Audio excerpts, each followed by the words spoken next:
Hello there, hello there, hello there, my little penguins. How are we all?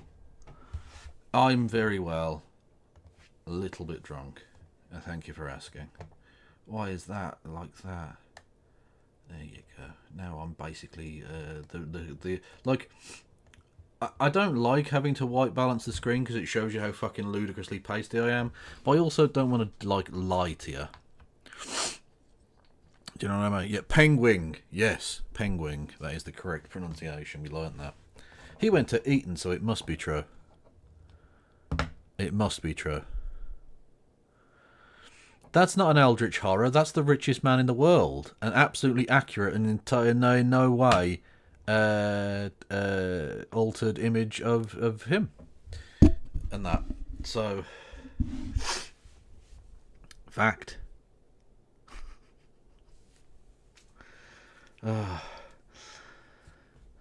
Not muted on my... Yeah, no, I'm not muted. I'm definitely not muted. I can see the mic thing going. So if you... I don't know what's going on with your audio. Jay Kung. Anyway. Went to my friends to watch some football. Birmingham City Football Club were down 1-0 in 35 seconds. Amazing. We did win 3-1 though, so that's nice. But like, it's a fucking, it's the bane of my existence, that fucking football team. They can never do anything normally. Like, for reals. We are top of the league though, so that's nice. Shit league, but it's, you know, whatever. Not that anyone cares, I'm just rambling. Anyway.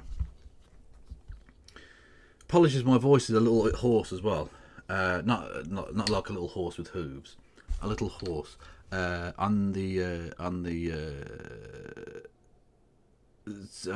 was screaming some punk music.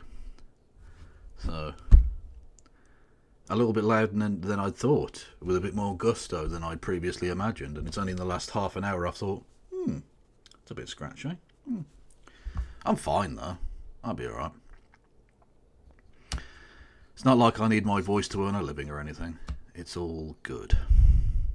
Anyway, talking about earning a living, if you are in any way bothered by that, you can hit the follow button. You can subscribe. You can subscribe with Amazon Prime. You can do bits messages. You can give memberships to the community. You can subscribe with the Amazon Primes. You can do super chats.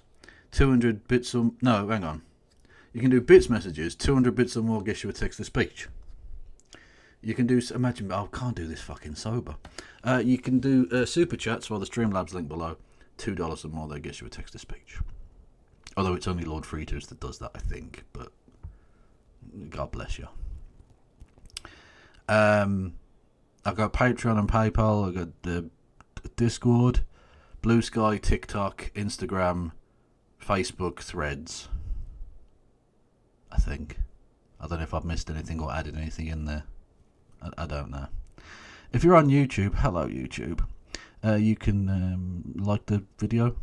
You can subscribe to the channel. You can become a member for as little as 99 pence, or indeed as much as 99 pence. That is literally it. That's the only option you have. It's 99 pence, which is English, British pence, the pound sterling, but it's not even a pound, so it's 99 pence sterling. Anyway, I always remember that line from the Beautiful South song: "Keeping the pound only makes sense if you're worth more than 99 pence." Fucking brilliant. Anyway,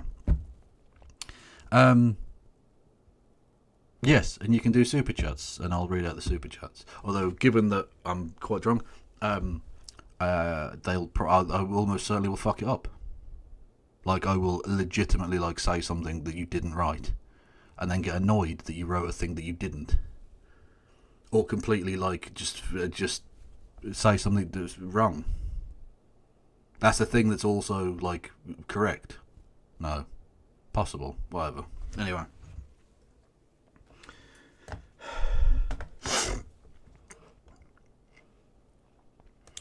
I'll be honest with you, like, my shows are not usually the most well planned out of affairs, okay? But, like, today especially,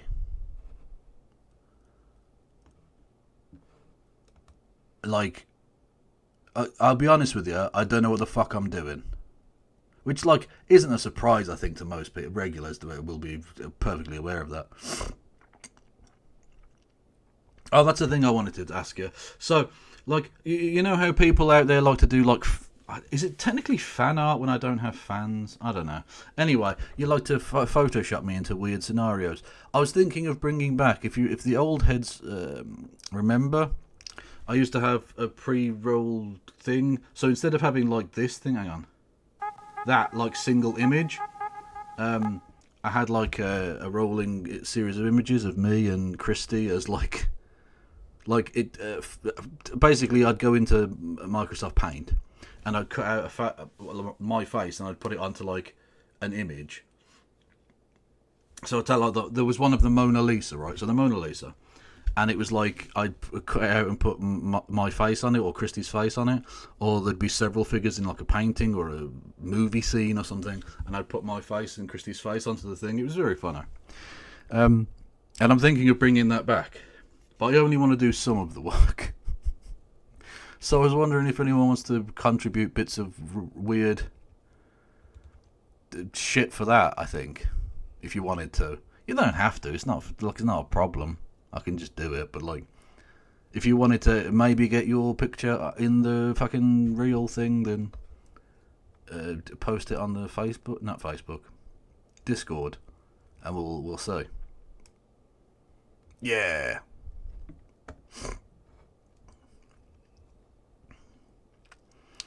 If Lord Fruitus was here, I would ask him to make a fan Kevin image. Lord Fruitus is always here in spirit, if nothing else. Hello everyone. Hello everyone in YouTube chat. Hello everyone in Twitch chat. How are we all? A picture of what? We can put a ping out on Discord. Picture of anything, really. Like, the way I always thought of it was, like, if it's an image that people are sort of aware of. So, like, I took famous paintings, or, like, movie scenes, or, like, something like that. But it doesn't have to be. I mean, you can just do fucking anything. I don't give a fuck. I remember once we covered a story of, there was a German man who was sunbathing naked, and a wild boar picked up his bag of, like, clothes and ran off, and there was a picture of him in the paper chasing this boar, like, completely naked, but you could only see his ass cheeks. And we laughed so much at that the next week I added another image to the reel of me and Christy as the two arse cheeks, so that it was, like, terms of service, but also funny as fuck. So, like, I don't give a fuck. Like, whatever. Go wild. Anyway. So, yeah, talking about going wild. Pete and fucking Baz, the original, the OGs, are back with a song called T-Pain. So let's have a look. 99911. I spin fellas, my swing quicker than Federer. I serve packing the bands bag on a regular. And I'ma tell her how she sing for me T-Pain. Your mama's hooked on the packs, I'll be selling her. I click Hammers and bang 'em and I'm not saying. I fill his head with the lead like a mukbang. The magazine. We gotta go back. I fill his head with the lead like a mukbang.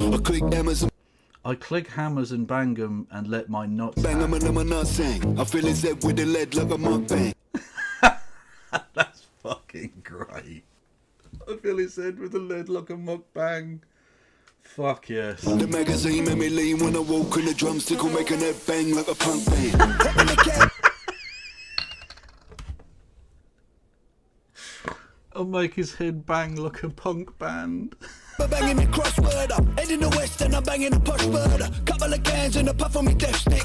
Click on me fingers, he's cutting me cough there. Ringing the bow bells, bringing the website. I'm flinging the dry food, bringing the cassette there. Belling me non-stop, sending the lads there. Hopping me drop top, I'm running the man down. Mr. Big Bucks, I'll be looking at business. Dressed to kill, mama got me up on the hit list. Pole position, had a fella running the distance. I'll be banging her, banging her, banging her, giving her triplets. The bigger the bag, the bigger the buck. Giving her triplets.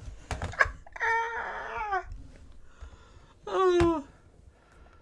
The bigger the chance, the birds up in my contacts. The figure's a big deal, a pen on the contract. Serve me up, baby, give a tip on me toe end.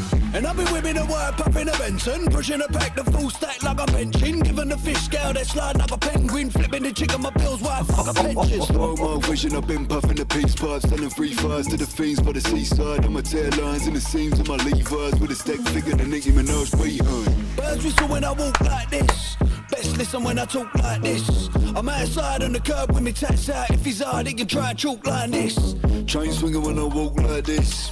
Heads bobbing when I talk like this. I'm outside on the curb with the straps out. Ever love, you ain't gonna chalk like shit. I spin fellas, my swing quicker than Federer. I serve packing the bands back on a regular. And I'ma tell her how she sing for me T-Pain. Your mama's hooked on the packs, I'll be selling her. I click hammers and bang 'em and I'm a nut-sang. I fill his head with the lead like a mukbang. The magazine made me lean when I walk in the drumstick will making that bang like a punk band.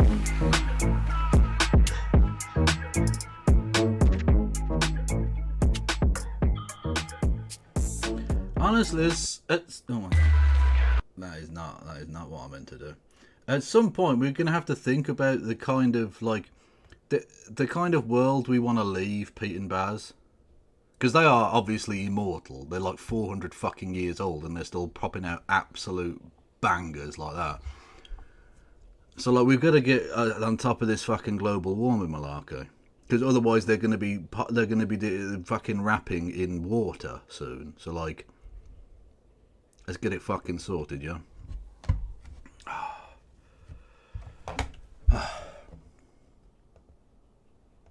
Oh, that is nightmarish. Thank you for reminding me of that image. Good God. Fucking crikey almighty. That is. You literally melded our eyes together.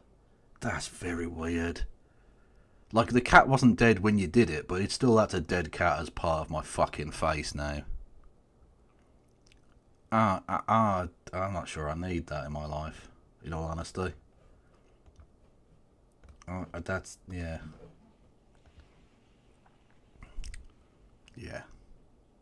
Better than Flo Gina. Well, of course it's better than Flo Gina. Flo Gina can't rap. He can't write. He can't sing.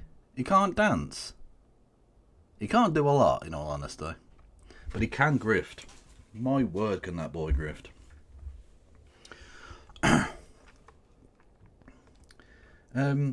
Yes, let's see what's in the Discord, shall we? There's a stream suggestion bit in the Discord, which you should all go and follow. Hang on, 1 second.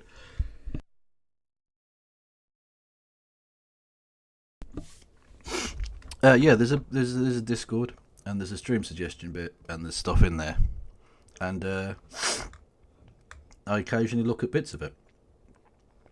What is this one? We've got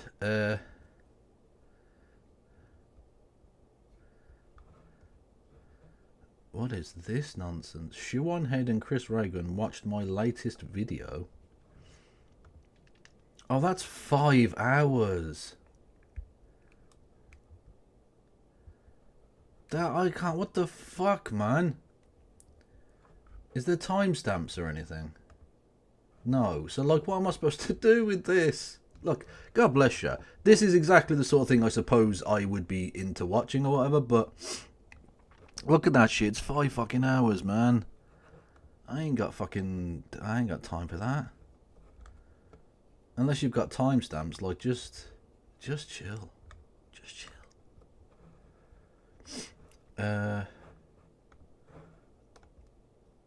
That's an image. What's an image?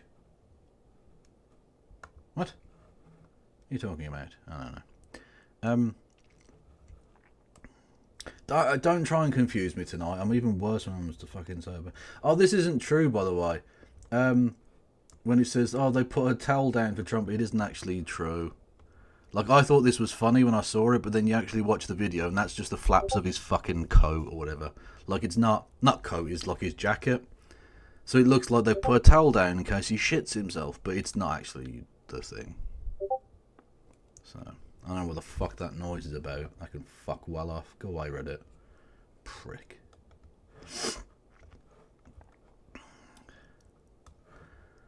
So, yeah. Kev, do you think... Who do you think is going to win the election? I still think Trump will win, but, you know. No, so I still think Harris is going to win. But, like,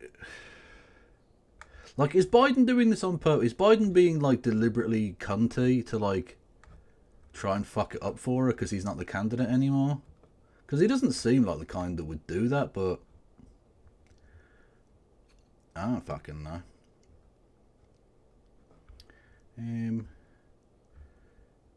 What have we got here? It's not enough. Because I'm more than happy to watch. There was this thing that someone posted. Where is it? I haven't watched a Kyle Kalinske bit in a fucking minute, man. Like God Almighty. Okay, so heated debate with Hutch and pondering politics. I don't know who the fuck they are, but anyway, Kyle Kalinske. Who, I must ask him if those people are still hangry or not. I don't know. Anyway, and his partner, I guess now. What's her name? Why is it Crystal Ball? Crystal Ball. Talking to sort of a pair of dickheads. Anyway, heated debate on Kamala's Liz Cheney strategy. I'm more than happy to use this as a jumping off point. Something. Let me just say, so I would say I disagree. He's still got the fucking blonde hair, man. He's still got the blonde hair and it's still atrocious. You look like blonde Hitler. Like, it's so fucking bad. Like, for reals is. Kyle, this is not... I mean, look at this. I'm criticising you and I look like... I don't even know, a mixture of like homeless and Jewfro, maybe. I don't know what this is, but like, and fucking Kyle's like worse. Agree both on the strategy of touting the Cheney's endorsement and the substance of Adolf Hipster. Adolf Hipster's pretty good. Yassified Hitler. True. Why is that fucking noise keep happening? Have I got my... Oh, I've got the fucking Discord open and I haven't gotten rid of the fucking notification noises. Shut the fuck up, Discord. I swear to God, man, I'm going to fucking cut you up, you bitch. Oh. Anyway. Enough. I remember Hutch from Hippy Dippy 3 years ago. I don't remember these motherfuckers at all, man. I don't even know who these are. Are these guys? One of these is Hutch or something? I don't know. touting the Cheney's endorsement. I can come back to that in a little bit, but first, let me ask you, and answers from both of you would be good. We can start with Hutch, but what would you say so far in the campaign that Kamala has done which is right, and what has she done that's wrong? For me, the selection of Tim Walz, I was just going to say, for me, the selection of Tim Walz is huge because I've also been a big fan of Governor Walz long before the campaign. When he was like occasionally going out, he's not a high-profile Democratic governor, at least prior to this, the way that Gavin Newsom is, the way that Gretchen Whitmer is. But he would occasionally go on MSNBC and, do the stump and make speeches. And when I look deeper into his record and what he was able to do with a single vote in the upper chamber of the Minnesota legislature, it's remarkable. This is a man who understands how to leverage power. And so for me, that is by far the most important thing that she's done. The fact that she went with somebody who doesn't have the name recognition or the profile and isn't the governor of a swing state as crucial as Pennsylvania, the way Governor Shapiro is, but somebody who's like, hey, listen, when I have majorities, I wield those majorities. I will push through my agenda. If Republicans want to get on board, that's great, but I will not let them cockblock me. I love that. And that. I mean, she absolutely is letting them cockblock her. Like, she's literally doing this thing, I'm going to have a bipartisan committee to look at policy and blah, blah, blah. It's fucking bollocks, man. Like, is there a candidate that we can fucking vote for to stop the Republicans? Because she's not going to fucking stop them either. Like, if she gets in, obviously she'll have stopped Trump. But the Republican Party is just an extension of Trump. So if she has Republicans advising her on policy, then she's just, what, a Republican-light president? What's the fucking point of her? What's the point of the Democratic Party? They're fucking shit, man. I see Keb has clearly recovered enough to stream after watching Danzig. Is Danzig got a new video? Oh, shit. See, I started with some good music at the top of the show. I didn't even know she had a new video. That just got my heart a little pitter-pattering. So I think that is by far the best thing that she has done. In terms of what she has done wrong, I don't know. I feel like, so like even the things that she's done wrong, like her reluctance to distance herself from President Biden, I understand some of the hesitation they're giving that he is the sitting president. I would probably say... Yeah, but he's also like basically a corpse and very unpopular. So distance yourself. Obviously. By the way, did you see Trump? Again, he's calling for Biden to take his rightful place on the ticket. He wants to run against Biden so badly. They did all of that groundwork against Biden, and he's not even on the ticket.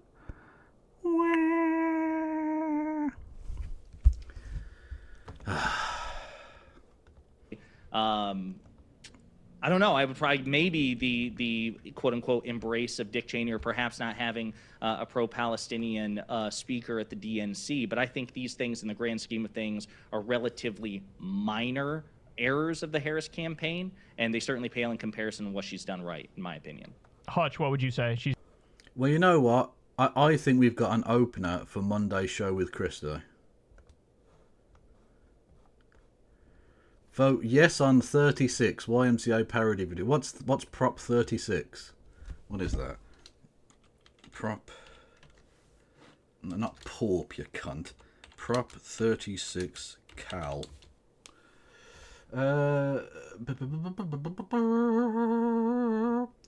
Prop 36 allows felony charges and increased sentences for certain drug and theft crimes. Okay, okay, so it's like I don't even know, whatever. Anyway, yeah, she's very pro that, which means it's probably very bad because she's a cunt. Anyway, I think we've got our opener for Monday. She's done right and wrong. I totally agree with Josiah about picking Tim Walz. I think I would have been fine if she picked Shapiro. There were some tactical reasons for why that would have been a sound decision, but Walz, I think, added something to her campaign that she really needed, this sort of like relatability. White boy. He's a white boy. White boy. Okay, white old man. You get the idea. In my opinion, he's been pretty fantastic. I actually think that her catering her message to the center is really smart in this climate right now. So Solly, I stopped watching the Young Turks many years ago, and so I only really get bits and bobs of like what comes up on the timeline. So what has Ms. Kasparian done now that's radical centrist? Like, I know she's absolutely on that fucking why I left the left griftoid fucking rantings now, but yeah, I don't know. Maybe we were wrong about, like, I always thought it was the Young Turks that kept people like Dave Rubin and fucking, what's his name? Oh, my mind has gone totally. Jimmy Dore.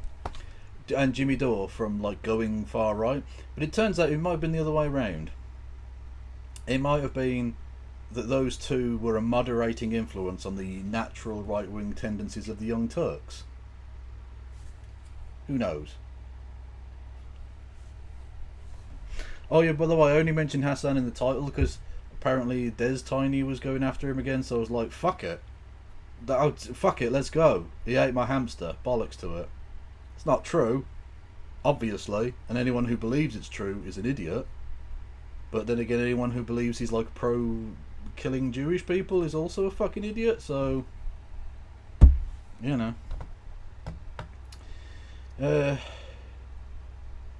She has a new website called Unaligned. Fair enough. She said that Young Turks did not cover the Hunter Biden laptop in 2020 when they actually did. What? That's just weird. Is she going down Alex Jones territory with like the conspiracies then?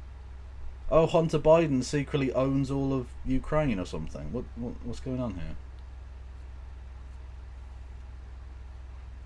I was wondering about the Freddie Starr reference. Well, there is definitely like a British edge to it, and I'm not going to bother to explain it to the Americans because it would take too long. I'd have to explain who Freddie Starr was, and that's enough. And then I'd have to explain what the fucking Daily Star was, or is. Is that even still a thing? I don't know. And then I'd have to explain what the context of the joke is, and I'm just not doing it. So Americans, you're just going to have to stay in the dark about that. It doesn't make much difference either way, because it's just a silly title. Because what else was I going to call it? Watching some shite on a Sunday. It's not even Sunday, it's Saturday. It could be Sunday by the end, I guess. Yeah. I would praise her for that, for using rhetoric that might appeal to Nikki Haley primary voters, centrist, moderate Republicans, old school Republicans in states. Nikki Haley, the woman who was Donald Trump's UN ambassador. Again, is there a not Republican standing, please? Is there a person who isn't a fucking Republican standing that people can vote for? At all? It's like Arizona, which may prove to be a crucial state. On the bad side, I guess the biggest criticism that I would have for her is that I think she probably should have had a more aggressive media schedule earlier on, though I do understand that she had very little time to cobble a campaign together. And so there's going to be a lot of like logistical things that you work out in the beginning, like who do you staff your campaign with, and sort of ironing out what your platform's going to be, what your messaging is going to be. I'm happy to see that she's going on a lot of alternative. Anna Kasparian, Unaligned. A place for open minds and ideas that transcend partisan purity. That means she's doing right-wing grifting. Cool. Media podcast right now. I think that was really smart that she went on Fox News. I think the idea of her going on Rogan is a little bit scary, but honestly, to me, she's going on Rogan. No way. When's that happening? Oh, is she go? Oh, don't, Joe Rogan, you dopey cunt. Oh no. Although he's a bit of a bitch when he has like a big person there, so maybe he won't be like too mental with it. Come on, Harris Kamali, you cunt. Harris Rogan. Harris could join Joe Rogan podcast in hunt for melee. Melee. Honestly, I'm all over the place. For male podcast, the source says. Oh, don't go on the fucking thing. Don't. Oh no. Does anyone else get the sinking feeling with that one? Like she's setting herself up to fall with that. Like, you're not gonna get a Joe Rogan fucking viewer to vote for you, Kamala Harris. It's not gonna fucking happen. Like, yeah, Bernie went on in 2020, but Bernie has like an anti-establishment cred sort of a thing, right? So like that makes sense. She's the most establishment person. There's no, what's the point? The best that can happen is that you come away with no extra votes. That's the best scenario. The worst is you go on there and he says some crazy shit about mescaline or something, and you're like, yeah, there was this one time where I did heroin at college or something. Like, or you say something dumb, or he trips you up on a point of policy and makes you look like the idiot, even though he's got the fucking intelligence of a fucking nipple. Like, bullshit. Bernie is a fucking senator. Who's that? No, Maria. establishment doesn't mean establishment in the traditional sense, right? Americans are wrong about everything. They don't know what socialism is. They don't know what liberty is. They don't know what fucking republic is, apparently. When I say they're not establishment, Trump ran as an anti-establishment candidate, even though he's a billionaire, or was at some point a billionaire. He lives in a fucking penthouse, like skyscraper, in fucking Manhattan, the most expensive piece of real estate on earth, and he ran as an anti-establishment candidate against Hillary Clinton by saying she was the establishment, even though she and her former president husband both attended his third wedding. Of course he's establishment, but he gets to run as anti-establishment because he's a cunt. That's the way it goes. Sanders, as a mostly unaligned senator, as a mostly independent senator who occasionally jumps on the Democratic ticket to run for president every 4 years, gets to portray himself as anti-establishment. I know he's establishment, you know he's establishment, but the fucking unwashed masses don't. The plebeians don't know that. It doesn't matter what we fucking think. If it did, the world would be very, very different. The reality is he's seen as anti-establishment. Joe Rogan's audience would see him as anti-establishment. Some of them anyway. To the point where they might vote for him. So it made some sense him going on the podcast. No one thinks Kamala Harris is anti-establishment. There isn't a fucking person on earth who thinks that. So the point of going on the podcast with him is, I don't know. I don't know. Desperation, maybe?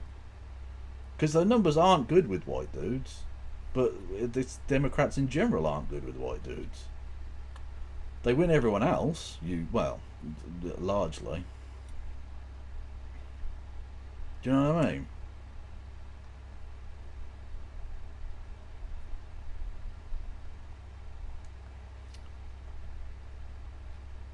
Anyway, the point is, yeah. She proved that she can, last night with her interview with Brett Baer, that she can handle those kinds of tough questions. And so, yeah, she's not going to get tough questions from Joe Rogan. And that's sort of the danger, actually. There's, sorry to pause Andy all the time, but whatever.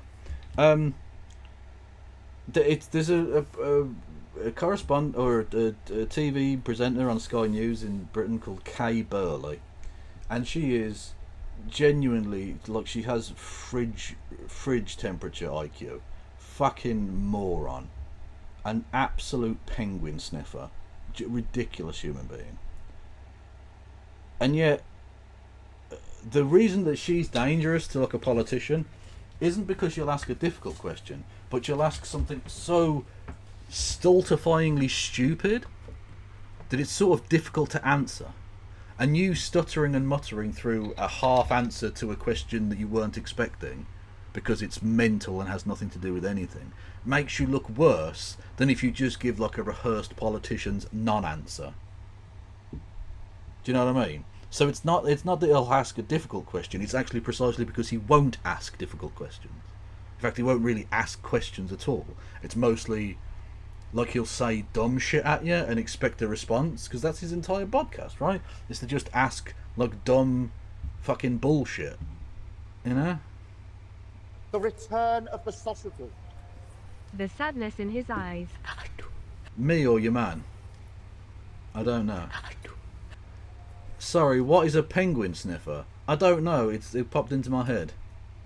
I just thought I'd say penguin sniffer. It doesn't really mean anything. I've decided that I think it's the great British tradition of just putting words together and making it a fucking insult. You can it works, right? In Britain, you can just say the word total or proper or absolute, and then any, like, verb, and it works. Verb, noun, whatever. Anyway, so you can just go, you total fucking spoon. It doesn't really mean anything, and yet it means everything. It's a sign of absolute disrespect. So, that's it.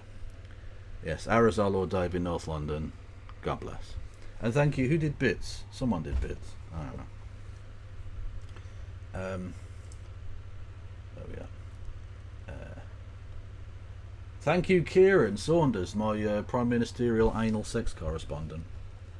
And indeed, Prime Ministerial Uncle Navy correspondent. Weapons grade plum works. Yeah. Pube. You're a fucking pube. Everyone's got pubes. But no one wants to be called a pube. Fact. Yeah, I mean, I think I wish she would have started doing that like 3 weeks ago. Yeah. Chris, do you guys Crystal, agree? what do you think? What do you think she's done right and wrong? I'm curious your answer Yes, as well. first of all, something that you all will find enjoyable. I just saw this headline from right-wing media outlet PJ Media. Did Kamala's Fox News meltdown just end her campaign? They wish, man. They wish that was the case. She did. I think she did a great job on that. But go ahead, Crystal. Yeah. So, my issue. Listen, Well, I this is understand, and the right wing really have taken up. Certainly in America, I don't think it's quite the same in Britain. But the kind of MAGA people, they really have taken the never admit defeat line to the nth degree. So it literally doesn't matter what happens. It doesn't matter if you can't prove that a single vote was ever stolen. Just say it with the Smartmatic and the ghost of Chavez and all that shit, right? Just make it up. Go on about the Hungarian vector. Fuck it. Bamboo voting slips. All of that shit, right? Dead people voting, horses voting. They're eating the cats and the dogs, and the dogs are voting inside the bellies of the people who are eating them. It's just whatever. Throw any old shit at the fucking thing, right? So when they come out and say, "Oh, Kamala's campaign is over," I don't care. It wouldn't. They might be right, like one time out of a million, but this isn't it. Like, obviously, the interview was, and let's be honest, everyone who watches Fox News isn't voting for her anyway. Like, at least I will say, it makes a certain political sense to go on the enemy's enemy, so to speak, station. I think there's a political, not necessity, but the mood music behind feeling confident enough to do that, in a way that, like, Trump would not go on MSNBC, for instance. He would not go on and be interviewed by what's her name? Fuck me, my memory's bad when I'm sober. When I'm pissed, the skinny bint. What's her name? I can't remember her fucking name now. Oh, it's gonna annoy me, and it's gonna take like 20 seconds for you to tell me. One of you will. She's the main person on the MSN. Rachel Maddow. That's the one. Thank you, user nameless entity. You saved my life. I must repay you with violence. I'm only joking. Rachel Maddow. The lesbian newsreader. Well, I wasn't going to say lesbian newsreader. She doesn't even read the news. She's an opinion person, mostly, it seems. Anyway. He would never... you ever thought of disabling the 5-second delay? No, I fucking not. He would never go on with her, right? So to show the confidence to be able to go on with Brett Bauer and like hold your own on that and just come away like as a draw, that's fine. That's absolutely fine. And actually, I'll be honest with you, I think she came away with slightly better than a draw. Like, she covered the spread, you know. Although in Britain, the British people will not understand that reference. Spread betting is when you... the result of the game doesn't matter. It's like how many the points differential in the game. So you're betting on a Team X finishing within 10 points of Team Y, because Team Y are expected to win anyway. So it's that. It's not just it's a draw. It's slightly better. Anyway, you get the idea.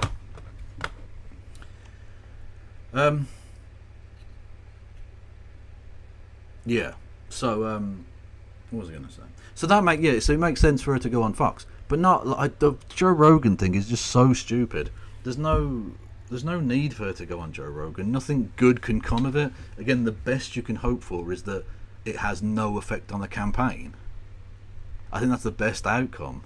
So what's the point then?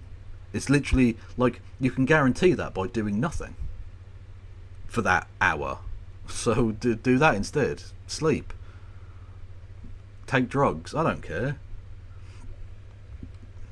Open to the strategy of embracing Republicans, having them on the DNC stage, basically, leaning into this idea of we have a broad anti-Trump coalition, and look at even these reasonable Republicans who served with Trump, who previously supported him, like they're in our camp now. But I don't think you can do that alone, and I also think they've leaned too hard into that strategy. Embracing Dick Cheney and thanking him for his service would be a perfect example of leaning too hard in that direction. Yeah, that is a bit much. And I have to say, Crystal Ball has moved on from her giggling and agreeing with Saga and Jetty past. I will never completely trust her because of that, because I think she is capable of being that grifty bitch. But it does appear that she's far more worthwhile, I guess, now. She's still sort of tagging for the fucking Democrats, so she's a bit of a cunt, but at least she's on the right side of cuntiness, if that makes sense. I think so. Bragging bouts of going to the going into the Lion's Den. That's that one. Did that sentence come out properly? I'm not sure it did. Anyway, what was I going to say? Yes, if everyone's feeling significantly generous and sexy, you can become a member on YouTube for 99p. You can give memberships to the community. You can do super chats, and I'll read those out. If you're on Twitch, you can do subscriptions for however much. I don't fucking know what it is. You can do text to speech, bits messages, 200 bits, and you can do super chats for the Streamlabs link below. $2 or more gets you a text to speech, and all of that. I like to project my tortured mental images. Oh, someone was mentioning you earlier, Lord Fruitus, about something, and I can't remember the fuck it was about now. I don't know someone said something. Okay, but if I felt sexy, I'd try to seduce you in the DMs. Well, you wouldn't need to try, Phantom. You wouldn't need to try. You've got to pass. Both from a moral standpoint, because Dick Cheney is, I think, one of the most evil and nefarious wrongdoers in American politics, certainly in modern history, but also from a tactical perspective. Dick Cheney left office with a 13% approval rating. Liz Cheney is similarly. What's Biden's approval rating? Do we know? Because I imagine it's not fantastically bigger than that. Hang on. Biden approval rating.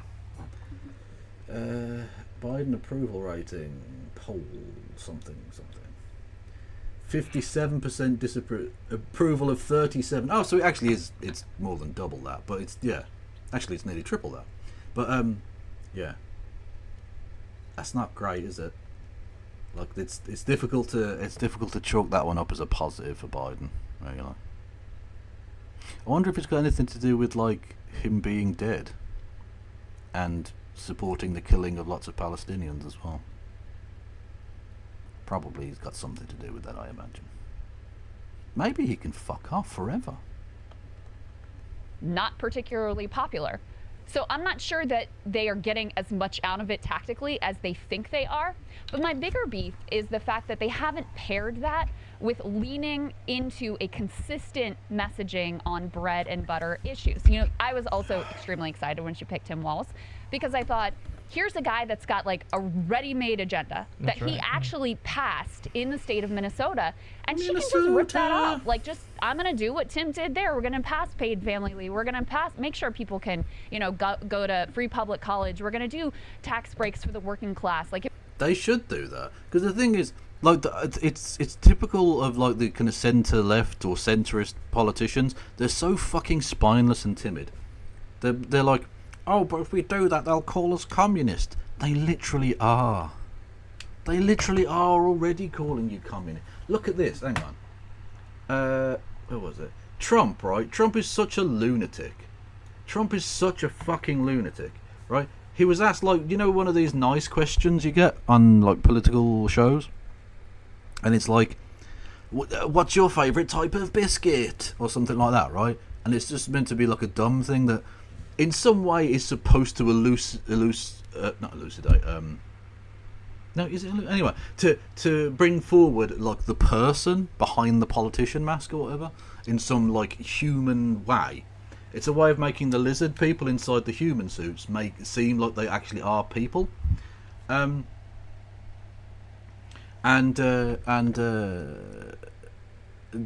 Trump got that exact question, right? Or not exactly, but the kid asks, "What's your favourite animal?" And he goes off on a mental rant about Kamala being a communist or something. What's your favorite farm animal? Favorite farm animal? What's the animal? Well, this guy grew up in the city. I'll tell you what I love. I love cows. But if we go with Kamala, you won't have any cows anymore because you're not enough. I don't want to ruin this kid's day. But I love cows. I think they're so cute and so beautiful and so protected. But according to Kamala, who's a radical left lunatic, you will not have any cows anymore. So. What the fuck is wrong with you? The fuck, like, honestly, he's not human. He can't be human. No one hears a cute question like, "What's your favourite farm animal?" Well, you say like, "Oh, it's a pig, a goat, a cow, whatever." Kamala's a radical left. She's gonna eat your fucking granddad. Like it.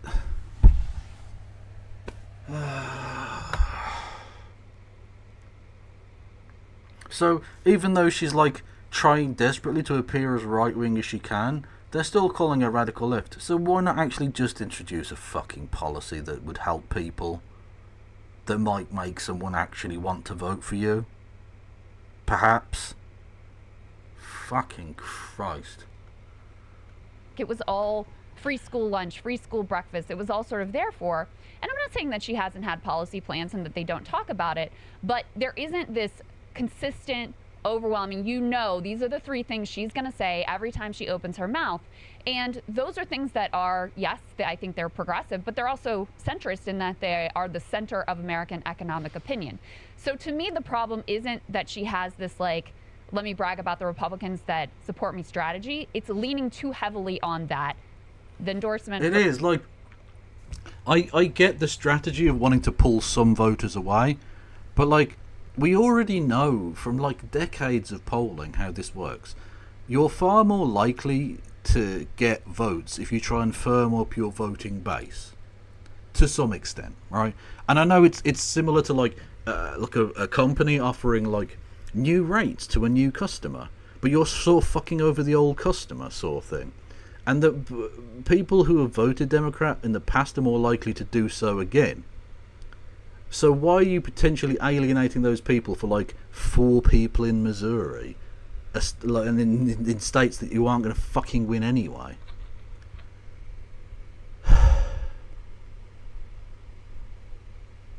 No, the thing is, they're not reliable voters, Maria. They're not actually reliable voters at all. She's trying to go after, like, basically Republicans who aren't reliable Democratic voters. She is putting her neck out on the line and risking far more. It's like it's the Icarus thing, I think. Look, she's reaching too far toward the sun, and the thing she already had, i.e. the ability to fly, might be gone. That's a weird analogy. Forgive me, I'm a little bit drunk, but you get the idea. She has Starmer advisors helping. True. Have you noticed how John Ashworth, as soon as he went to America, her numbers started going down? Why are you taking advice from fucking losers? Why are you taking advice from Hillary Clinton, a fucking loser, right? Not just that, for advice on how to beat Donald Trump, something she demonstrably couldn't do. Like, I know she won the popular vote, fine, but that also wouldn't be good enough this time. We know it's rigged like fuck for the Republicans, but under the current system as it is, that the Democrats do nothing to try and fucking change, just winning the popular vote isn't enough. She couldn't fucking defeat him where it counted. So why are you taking advice from her on that? Why are you taking advice from fucking Ashworth? Like, why would you want these fucking absolute losers anywhere?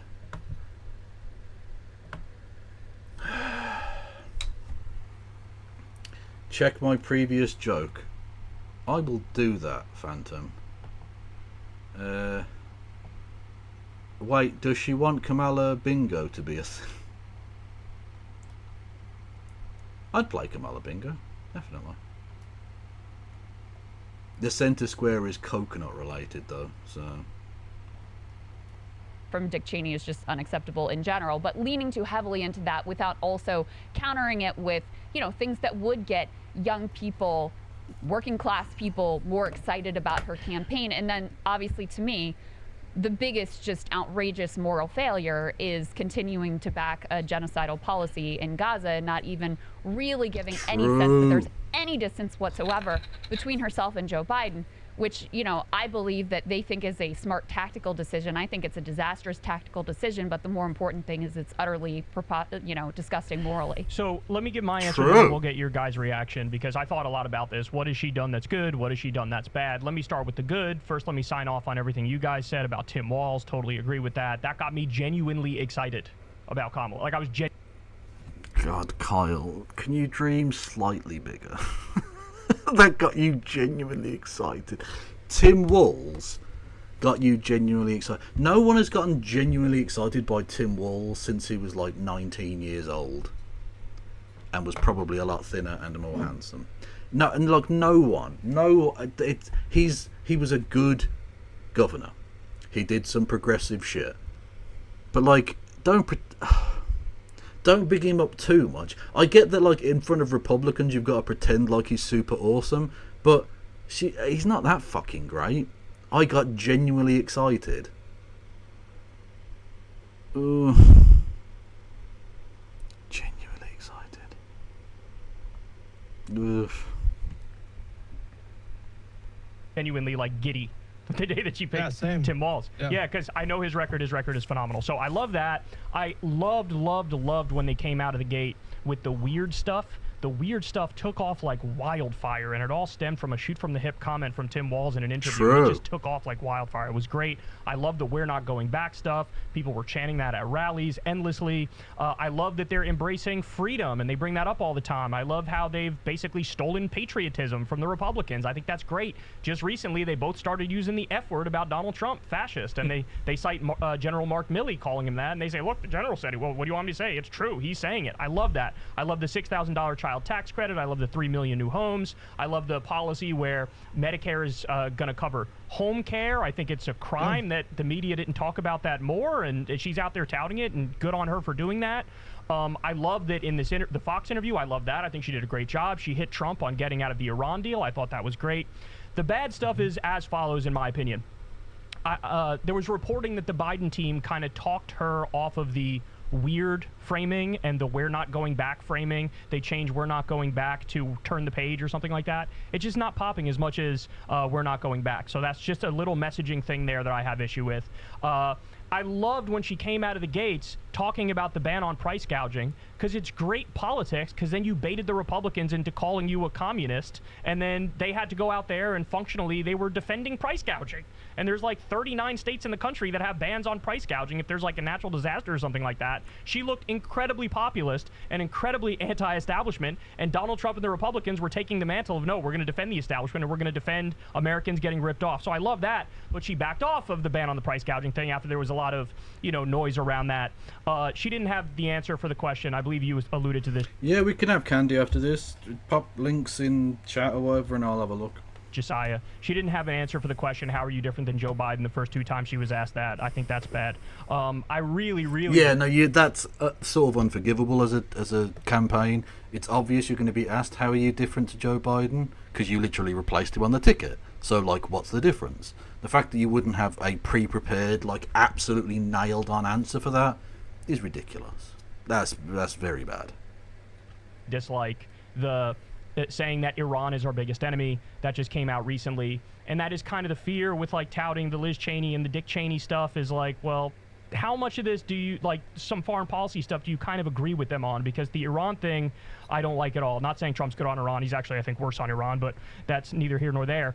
And to Crystal's point, leaning too much into the Cheneys supporting her, I think it's strategically wrong, and I think it's morally wrong. I'm okay with her saying, like, Liz Cheney endorsed me. What I have a problem with is doing a big event where you, like, brag about it and saying the thing about thank you for your service to Dick Cheney. Yeah, and as that's evidence of my gross. theory, I would, and this, you know, earlier in the week, I was very down on the campaign, and the reason was there was a new slate of polls that came out, and it looked like she dropped about 2 points, and this came right on the heels of all of like the Cheney stuff. Cheney love. I'm not saying it's exclusively the fault of the Cheney stuff, but I think it's just this broader trend that I was afraid of. Now she has course corrected since then a little bit with this Fox News interview, which I think was great.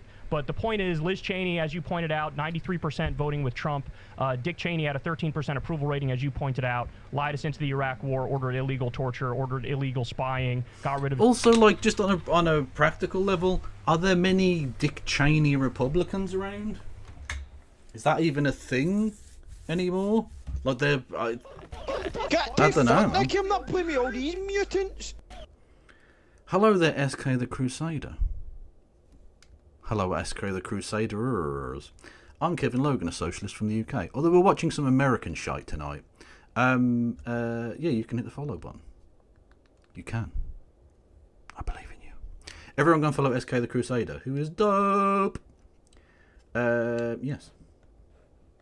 due process and habeas corpus, took $44 million from Halliburton and gave them no bid contracts afterwards, had Guantanamo Bay, expanded the doctrine of unitary executive theory, which is the thing that we all are like, no, Trump wants to expand unitary executive theory. Dick Cheney did that. So the problem is, and then I'll turn it over to you guys. I'm sorry, I know I've been going for a long time here. No, go ahead. So it's strategically bad, and I think it's substantively bad because Dick Cheney I view as Trump before. What is this? That's Kev fan art. I see what you've done there, using Nameless Entity. Fan art, because it's a fan. Thank you. Thank you. Ordered illegal torture. All torture is illegal. Very true. That is literally true, yeah. By the very definition of it being torture, it is illegal, yes. 1, 2, 3, nein, nein, nein. 1, 2, 3, 1, 2, halt, no, nein, nein, nein, nein. Nein, nein. He only did it once, though. I don't know why he's saying he did it 9 times. That's just a lie. Very shallow. For Trump. And the larger issue is, what I worry about Democrats, and this happened with Hillary in 2016, is you end up appealing to Republicans in the general election. Okay. But you over-appeal to Republicans, while Republicans appeal to their base. So I guess the point is, stop taking your base for granted like Hillary. I think they should care more about Arab Americans and Muslim That's Americans. what I'm saying, and yeah. Americans, particularly in Michigan. This is a demographic that they should be winning by massive numbers, and care more about young voters and just give less attention to Dick Cheney. Finally, the thing I would do to check this box of try to get Republican votes, go to, like, you know how Trump made a big deal about saving the carrier factory, and then they shipped the jobs overseas anyway. You go take some people from the carrier factory who lost their jobs and they're Republicans, and you do an event with them, and they say, hey, I voted for Donald Trump, but he stabbed us in the back, and I lost my job. And 200,000 manufacturing jobs were outsourced under Trump. That's the way of, like, appealing to working class Republicans, as opposed to taking elitist war criminal Republicans who nobody likes and running around the country with them. I'm sorry for how long that was. I'll let you respond first, since you did the video, and then Josiah will get your reaction. Yeah. Well, you brought up Liz Cheney's favorability ratings by the time she left office. The reason why her favorability ratings were so low is because she made the decision to essentially willingly sacrifice her political career to go after Trump. I didn't bring that up. I brought up Dick Cheney's, not Liz. Liz, I didn't bring up her Liz Cheney's- favorability. You know, I'm not sure how much I would push back. I don't know if I noticed this the first time, but you drew my cat's arsehole. You drew my cat's anus. Lord Fritos. You didn't draw my fucking neck, but you did draw my cat's sphincter. Are you happy with yourself? You proud of this?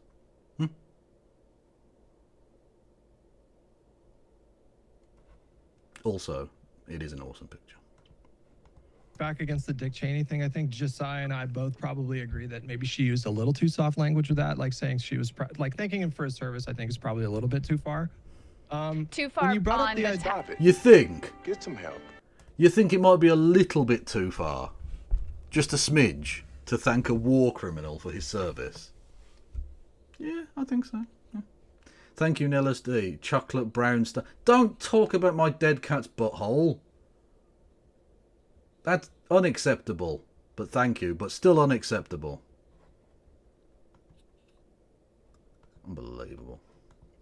Because you don't think it's tactically sound, or because you don't think it's morally sound? Since you would accept Satan's endorsement if you thought it moved some votes. Well, maybe both. Maybe I was being a bit hyperbolic when I said I would accept Okay. Satan's, but He's actually you know, worse I don't than know. Satan. That's the point.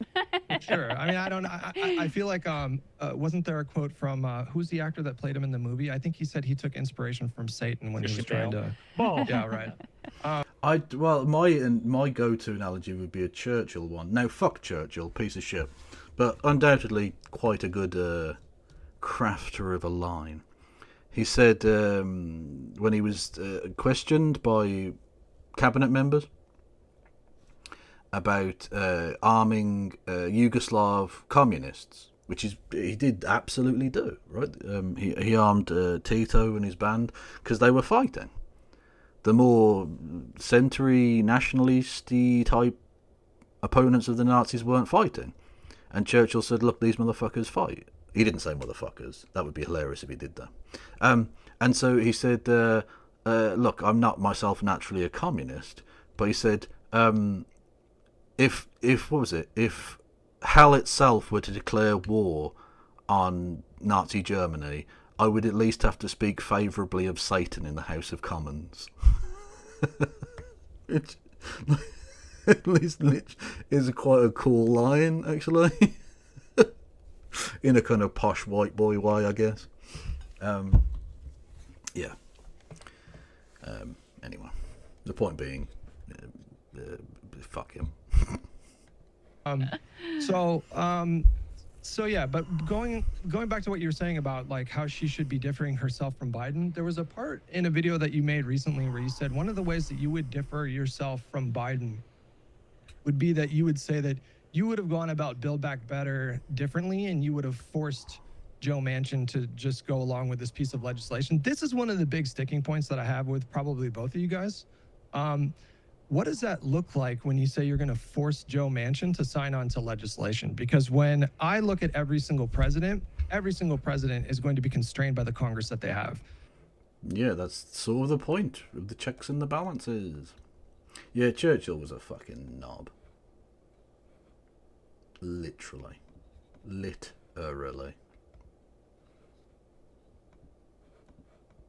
Even LBJ and FDR, who had absurd majorities in comparison to what Biden was working with in 2021. He had a 50-50 Senate, and what do we have, like an 8-seat majority in the House? And so you basically need perfect unanimity in the party if you want to pass any part of your agenda.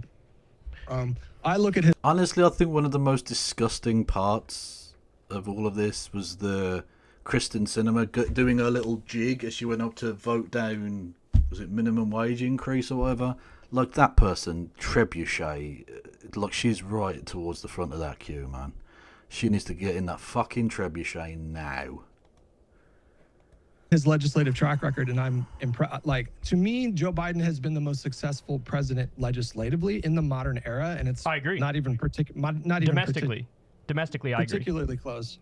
So yeah, I guess I would want to press you guys on, or press you, Kyle, specifically when you say.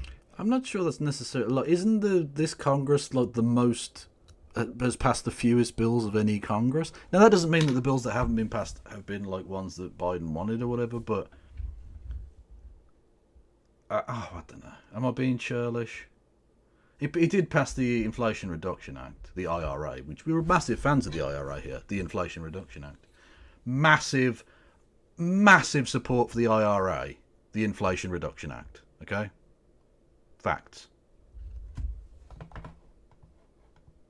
You would force Joe Manchin to just sign on to Build Back Better. What does that actually look like in practice? Okay, I'm glad you asked that question. That's a phenomenal question. So, it's basically the carrot and stick approach. So you mentioned LBJ there, you mentioned FDR there. Yes, they had big majorities, but they also knew how to play politics in a way that modern day Democrats in the neoliberal era, I don't think they play politics nearly as well. So, for example, Joe Manchin's daughter is a pharmaceutical criminal, and she's in part responsible for jacking up, what is it, the insulin prices colossally? Don't remember. I don't know if it was insulin or something else, but I think it was there was insulin. reporting on how his daughter is basically a pharma criminal. And for somebody like Joe Manchin or for somebody like Kirsten Sinema, basically if you're president, you use the bully pulpit a little bit, you call them into your office and you say, look, you're a Democrat, you could be a hero and they'll build statues to you, or you'll be my biggest enemy. And so you get to choose. If you don't vote with Build Back Better, then the Democratic Party is going to use all of our resources to fund a primary opponent against you to try to take you out. Or if you do the right thing, like I said, they'll build statues to you. So, but like, it's the West Virginia Democratic Party. Firstly, it's like 7 people, and they're pretty right wing. Like, who the fuck else is like? It sort of doesn't matter. Whilst you have the ridiculous situation of like, the 600 people of Wyoming get 2 fucking senators, and the 100 squillion people of California get 2 senators. This is just the situation you're fucking in. It's not democratic, it's not fair, it's shit. Absolute fucking shithousery of the worst kind, right? It doesn't matter who you replace Joe Manchin with. They're going to be some right-wing ghoul. The problem is, you've had like, what was her name? The fucking ancient crone in California, not in the house. The senator, what was her name? Barbara Feinstein, right? A right-wing ghoul of a person from California. If California's not sending even vaguely progressive people to the fucking Congress, what's the point of it? You're not a fucking party worth the steam off my piss, man.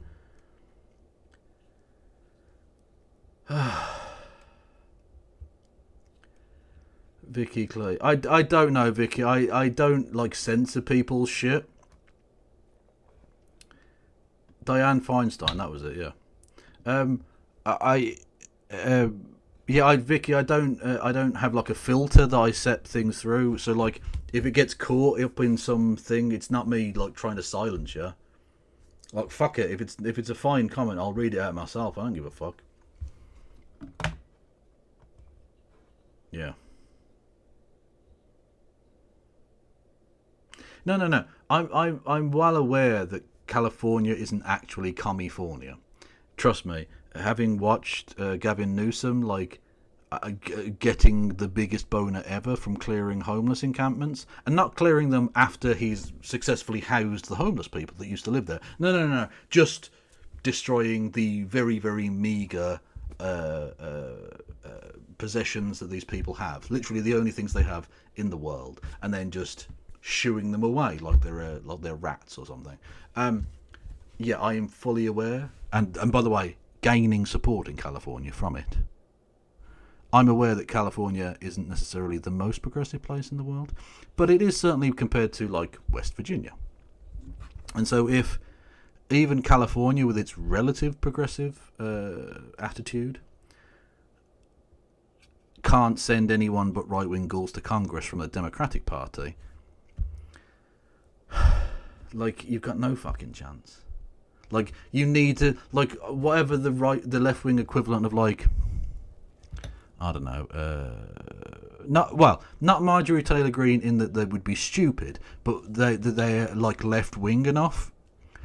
Like, in order to counteract the rabid right-wing bullshit of the Republican Party, you need to have actually left-wing people coming from left-wing parts of the country. Not just weirdo centrist cunts who are like only after their own fucking interests and will govern until they're 93 and not pass any kind of progressive legislation whatsoever. That, you know what I mean? You need to actually counteract them. I remember asking a question of Steve Shives used to do a thing called Any Questions. on his channel. By the way, everyone go and follow Steve Shive, still doing awesome work. Fantastic. Anyway, and I asked him the question. This was ages ago. This was under Obama, I think. That's how far back we're going. Actually, that's only 8 years. But you get the idea. It was like a decade ago. And I asked him, who would win in a fight, today's Democratic Party or FDR? And I don't mean FDR when he was alive, I mean now. I mean, would the Democratic Party lose in a fight to the fetid corpse of Roosevelt? And I like it as a joke, and I like the point behind it, and also I think that point has only gained strength in the time since I asked the question. The Democratic Party are genuinely quite pathetic. Quite embarrassing, actually. And I realise the system is sort of rigged against them because of the thing. But, like, they refuse to do anything to try and fucking fix the rigged system. They play along with the game. Oh, we can't do it because of the parliamentarian. All of that shite. Stop being institutionalists. Stop going with this, like, pecking order of, like, fucking... Oh, well, I've been in the party for 45 fucking years.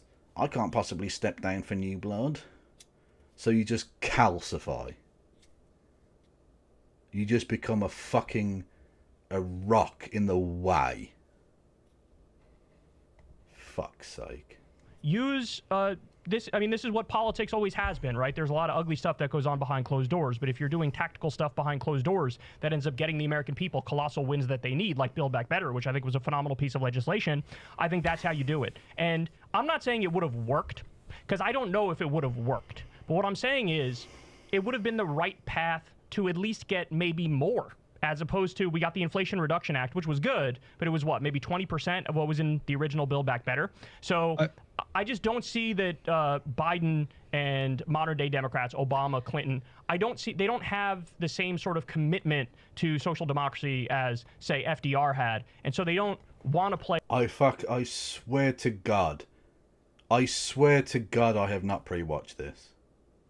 That seems like too ridiculous at the timing of that I just did the thing about FDR and then he's like, oh, FDR.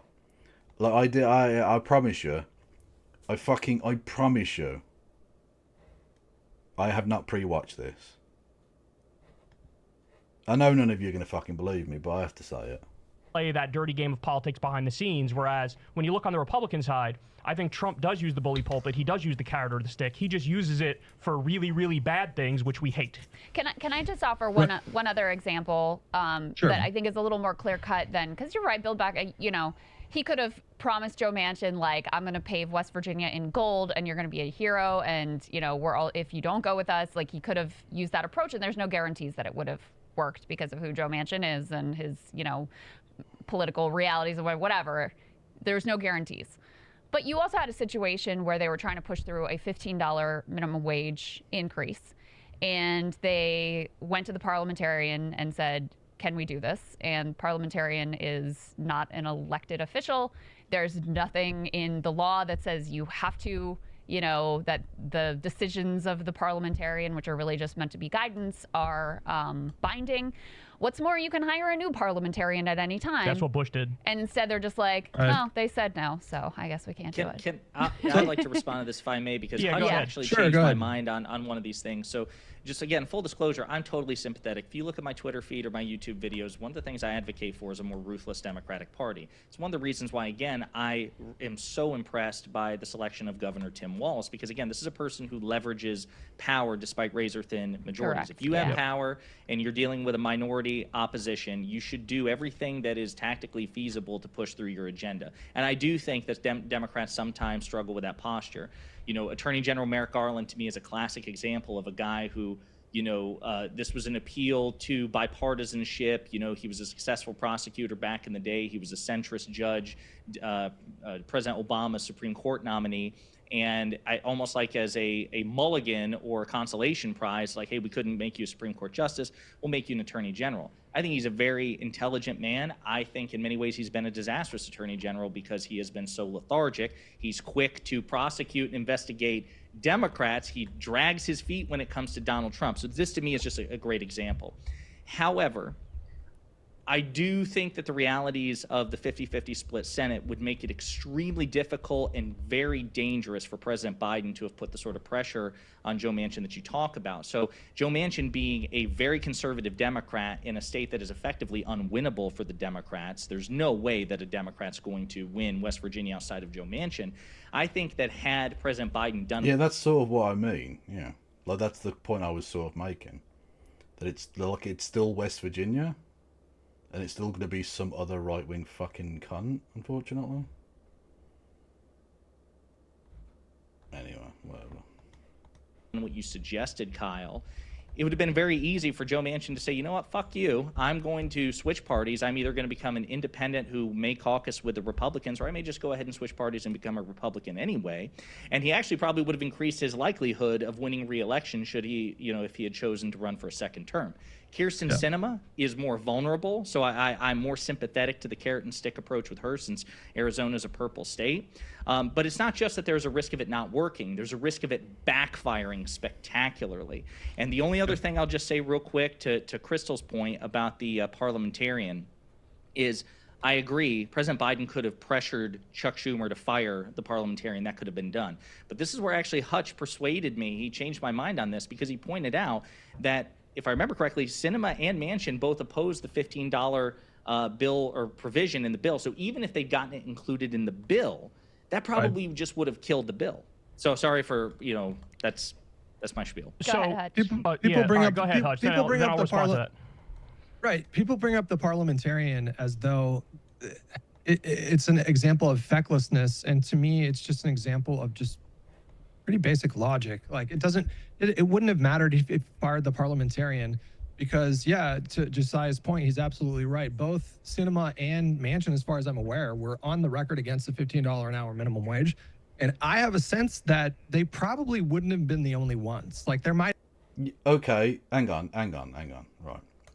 So your argument against the Democratic Party being feckless and shit and not helping the American people is that it didn't matter if they chose that particular excuse to be shit and feckless and spineless and not help the American people. It's that at the next step in the process, they would have been feckless and spineless and not help the American people. A masterful gambit, sir. Excellent. What you did was the same journey, but you did a kickflip in the middle. Well done. Fucking twat. Election integrity. If Republicans said they're quite a bit... I'll play this one with Christie on Monday, if that's okay, Phantom. Much love.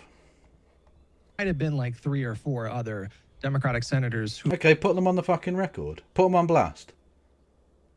Don't give in to the excuse. Put them on fucking blast. And then let them explain to their fucking electorate why they want them to remain poor. Otherwise, how does the fucking Democratic Party ever change? Ever. You'll just keep coming up with the same bullshit fucking excuses and electing the same right-wing cunts to do the same shit policy that leads to the likes of Donald Trump fucking rising from the swamp. The swamp of inequality that gets created by this kind of shit. Fuck's sake, man. Who were not open about it, who might have voted against that $15 an hour minimum wage. When you talk about Joe Manchin's daughter in the bully pulpit, I don't really know what that means. It sounds like what you're saying is that Joe Biden should have open a criminal investigation. Open a criminal investigation. If you don't vote for Build Back Better, we're going to open a criminal investigation because she objectively is a criminal, not because it's bullshit and she's not a criminal. Okay, but there's a certain sort of mafia vibe to that. Like, if she's a criminal, if you do what we say, we won't press charges against the criminal. It's a bit mafia, I have to say. I don't like that as a strategy. Like, I'm not saying do a fake investigation. I'm saying do a real investigation. Who's supposed to make that threat? Who's supposed to make that threat?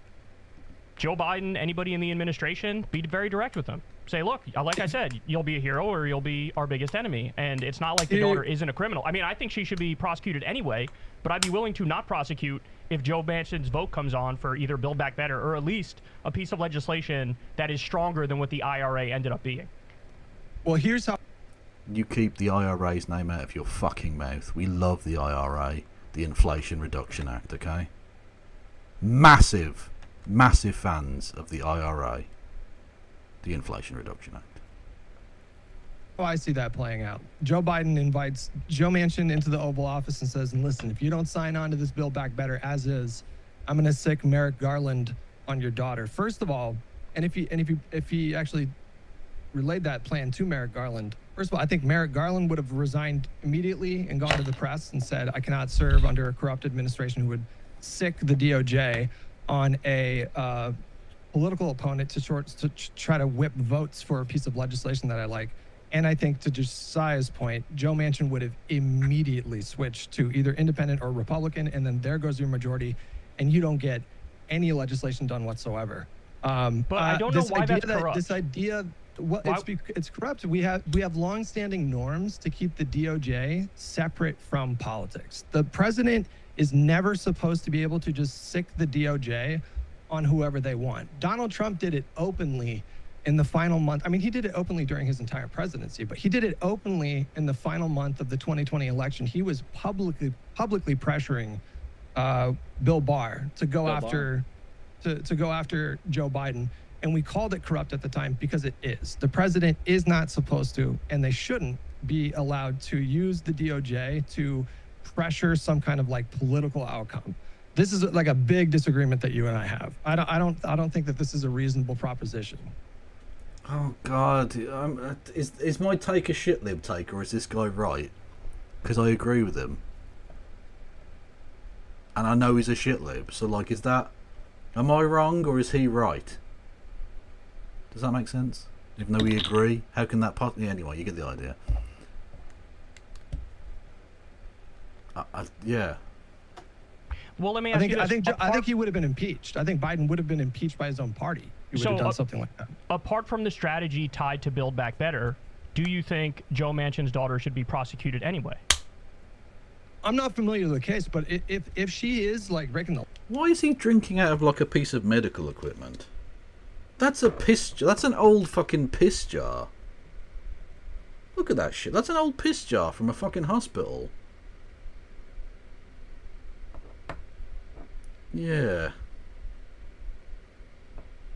Super chats are fun by with historian. That is true. And if you're on YouTube, you can do super chats. You can. I believe in you.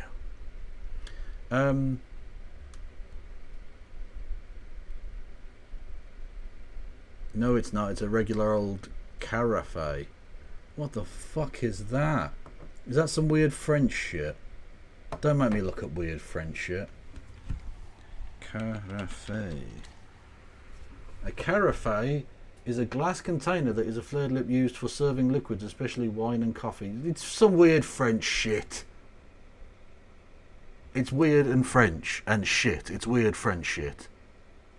Fuck off.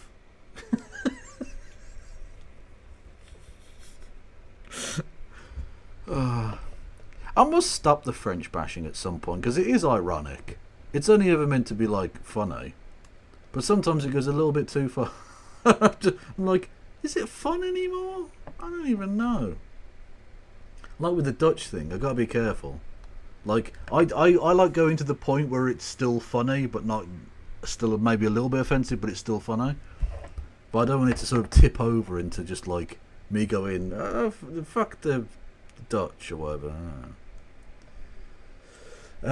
Because the Dutch are fine. The shit libification of Kevin is not an issue. It's not an issue. It's not. Why would you even think it's an issue? Oh yeah, I tried to get in touch with Bowler Hat Man, because I definitely want to have him on. Yeah, Pullen and Asman, just been like, the Dutch are inferior, okay? The Dutch are just fucking inferior.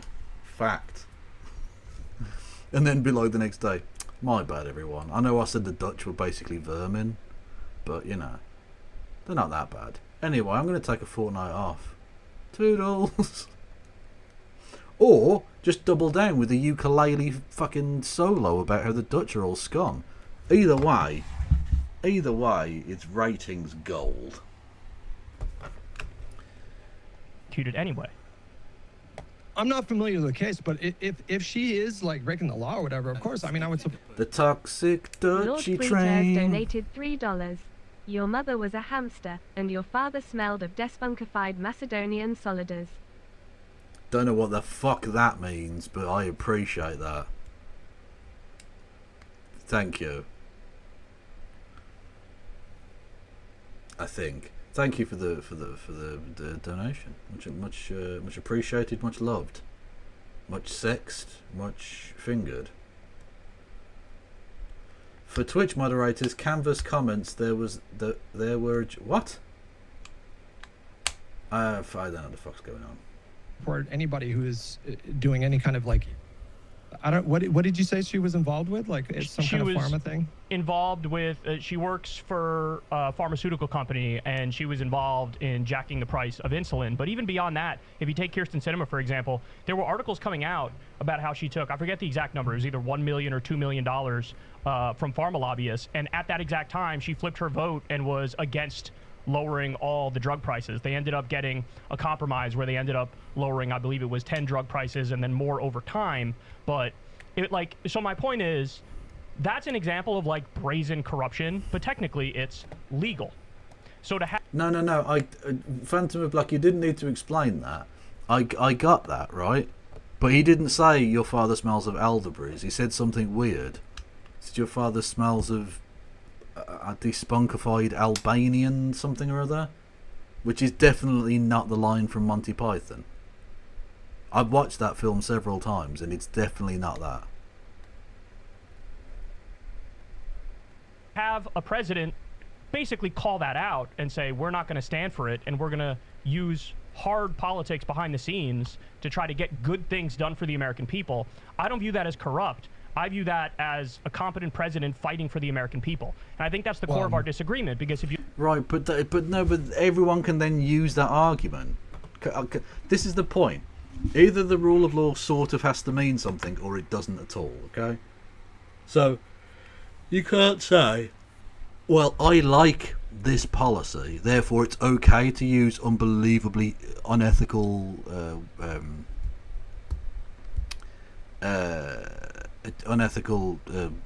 methods to get it passed, because then Trump can come along and say, well, I think installing a Mexican chopper-upper machine at the border is for the good of the American people, and so I'm going to use exactly the same stratagem in order to get that, and then you end up with piles of minced fucking Mexican at the border, because it works both ways.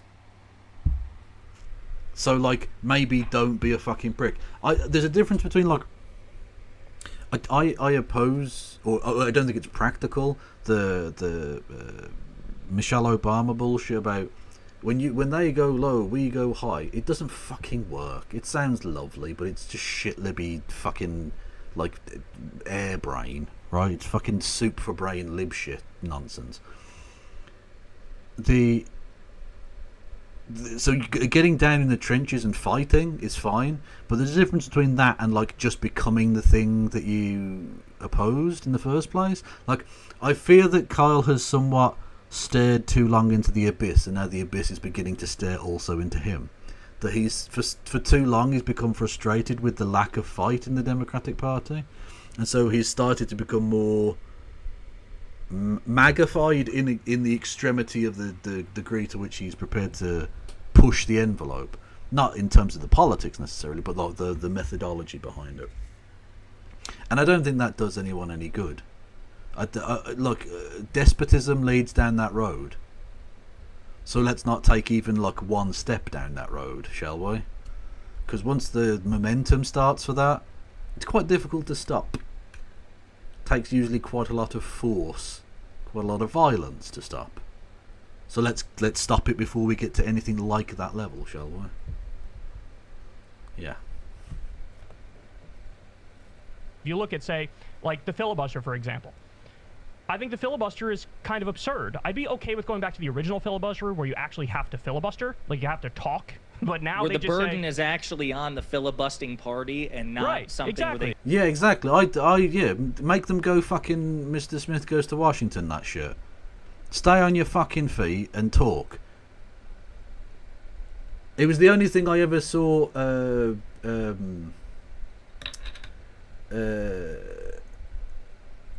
the fuck? What's his name? Ted Cruz.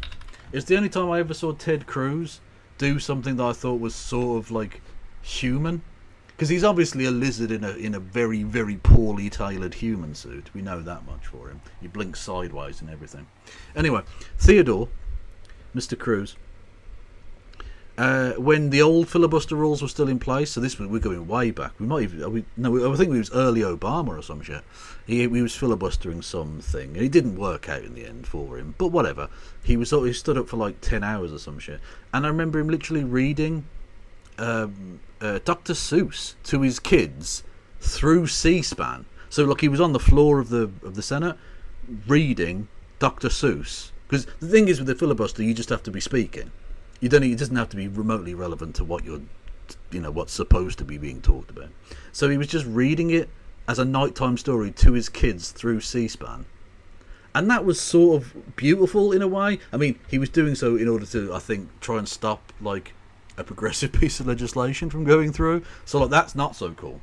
But if you're going to filibuster and you're going to be like a father, and he was doing both of those things, that's quite a nice interaction, I think. And quite a clever use of the time, because you've got to fill it with something. So why not be a vaguely decent parent at the same time as, I don't know, whatever evil political machinations you're doing? Yeah. They can just kick back. Now they just say, I'm invoking the filibuster and you need 60 votes to get it through. So even with something, to your point about like, I don't think it's fecklessness, the parliamentarian thing. Well then... Hey, hello, Joe. It's definitely fecklessness to not at least have more exceptions to the filibuster or go back to the original filibuster, because there's already 161 exceptions to the filibuster. Why not add more for specific policies? Like Kamala came out to her credit the other day and said we'd get rid of the filibuster for Roe v. Wade. I don't know why you just stop there. You're arbitrarily handcuffing yourself. And if the argument is, well, down the road, Republicans will use... Because the Democrats are feckless, spineless goons. That is why. They're institutionalists. First and foremost. That's what they do. They don't want to fucking change anything. Well, not change... I think they genuinely do want to try and make people's lives vaguely a bit better. But they don't want to change the system. They don't think the system's broken. It's why they're shit libs. They think the system's just fucking fine. It's the bad people in the system that just need to be replaced with good Democrats and everything will be awesome. And it's bollocks. Obviously it's bollocks. 51 votes to get bad things, and it's like, okay, and then they'll lose the election and you get back in there and you do good things again. So I think the filibuster is undemocratic and we should nuke the filibuster. And so I don't view these things as like corrupt on behalf of Biden if he were to fight for these things. I view it as like, that's what I want from a president. FDR threatened to pack the Supreme Court, and just because of the threat, the Republicans backed down and voted to keep But his own Congress said no. But going back to your point there, it's difficult for me to wrap my head around this idea that threatening to wield the DOJ as your personal political tool, like it's difficult for me to understand. You can't see how that could backfire if all of a... Why is not Keith, Kyle. Why has Keith done this? Why has Kyle decided that this is the hill he wants to die on? Yes, no, I'd quite like the government to be slightly more corrupt in this one very specific way that definitely won't backfire ever. Like, what the fuck are you doing, man? Like, and then he gets sued for copyright infringement. Well, no, you have parliamentary privilege, or whatever the equivalent would be in the American Senate as well, don't you? I believe I'm right in saying, like, you can say whatever you want in the Senate and you can't be tried for it, I believe. Or am I wrong there? Like, because in Britain you literally can't use anything a parliamentarian says in Parliament against them in a court of law. So they can literally say, like, oh, I murdered the guy. And that would, like, you'd have to get evidence from outside of Parliament to even begin the process. It's so that they can like fully discuss everything that needs to be discussed when it comes to passing legislation, without fear of let or hindrance. I was in hospital with my mum yesterday evening, and a bloke that looked like you walked past me. Well, I haven't been inside a hospital in several weeks, so it definitely wasn't me, Surly Dev. But to be fair, most of my chat seem to think that just a fat white bloke with a beard looks like me, so are you sure it actually did look like me, and it wasn't just like Wayne Rooney or something? And if anyone says I look like Wayne Rooney, I'm going to fucking stab you in Minecraft. As a month ago I was there as well, and there was another guy that looked like you, and he was called Rory. Are you sure he wasn't the reincarnation of a certain Rory Logan? He looked very like you. Did you take a picture? Did you surreptitiously and needlessly take a picture of this innocent person in public to show to me so I could put it out there for an audience of people? Moo Deng in a human suit. True. Honestly, Moo Deng's amazing. It's like a little... It's just a bag of meat and anger. And I appreciate that. All of a sudden, this became the new norm because there's no laws technically. Well, also, like, I like Moo Deng's mom as well, because Moo Deng's mom has to put up with Moo Deng lying in the fucking food bowl all the time, and that for me is just delightful. He's like a little cat, except he's a big cat and a fat cat, but not like that. It's a she, isn't it? I don't know. Anyway, it's a cute little animal. I appreciate angry meat. This is true. You already said Republicans are already doing it. To determine whether or not. Yeah, but they get bad press for that. Like that, Donald Trump was the first one-term president since 1992. It was the most ineffective president in terms of legislation in modern history. He got the tax cuts done.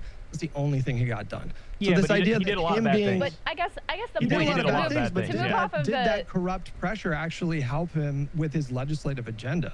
I would say I would argue the opposite. Yeah, I don't think it did, and I don't think it was intended to either. Like, the thing that's being discussed here is the idea of like using it specifically targetedly for the effect of political change.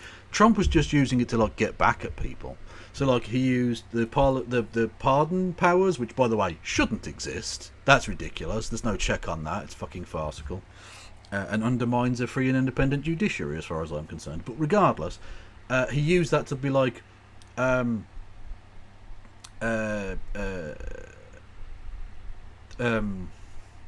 he used that to try and like get his political friends out of hock, and Neil, and was like the rumours about him getting the fucking Tiger guy out of prison was funny as well. And then maybe the Tiger guy ordered a car to the prison because he thought he was going to get out, and then he just went, nah, fuck you, mate. Funny. Very funny. Honestly, the memes of the last weeks of that presidency were just...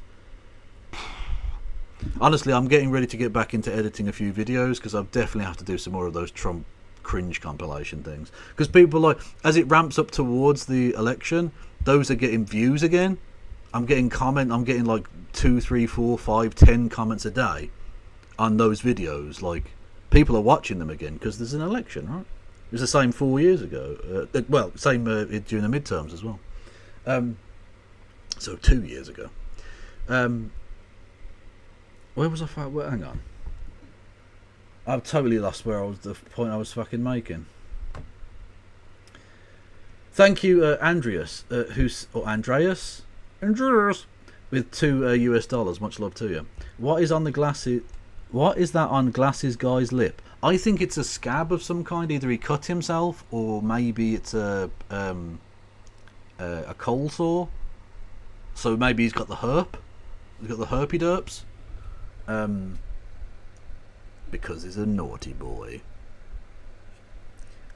Or as it's technically known in the medical industry, a skank. I think is what that is. Yeah. And thank you, Andrews, again with $2. Would you want to live in the USA, Kev? And if so, where? I'd like to be able to travel to the US quite a lot because I like. Not only do I like American sport, but like I'm sort of becoming more of a writer. For those who don't know, and this is like an absolute rule, right? Like I literally don't even link Christy, who's like my most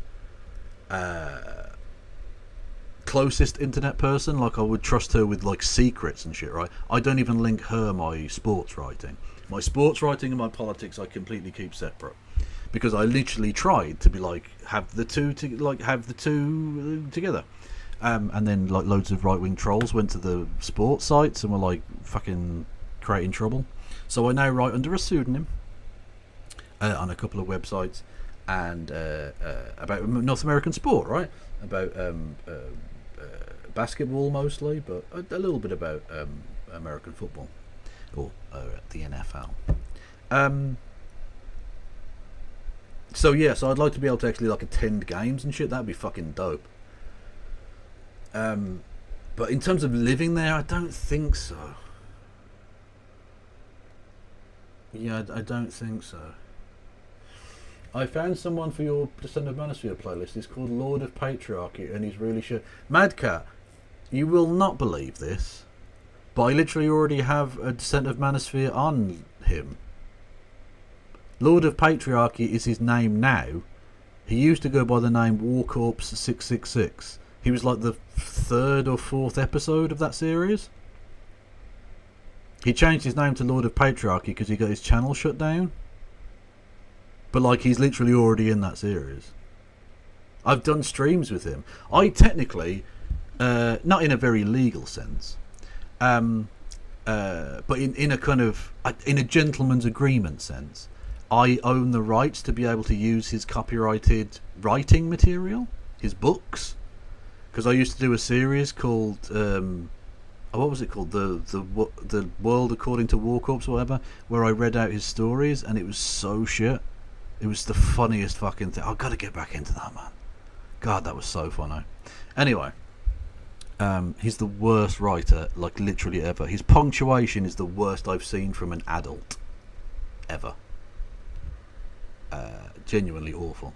I spent half the time saying comma in order to, you know, tell him where he should have put some punctuation.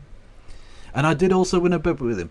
I didn't even fucking make the bet with him. This was 4 years ago, so it was the Trump Biden election.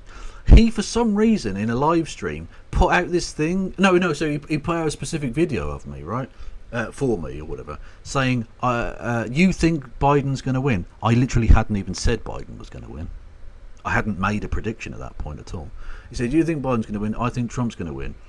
So whoever wins, the other person has to pour cold water, ice water. Like, do you remember the ice bucket challenge? Basically that, but without the charity element to it, as like a humiliation for like, oh, you lost.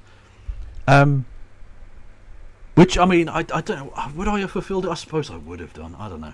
Anyway, and so he did that, and I was like, yeah, fine, whatever.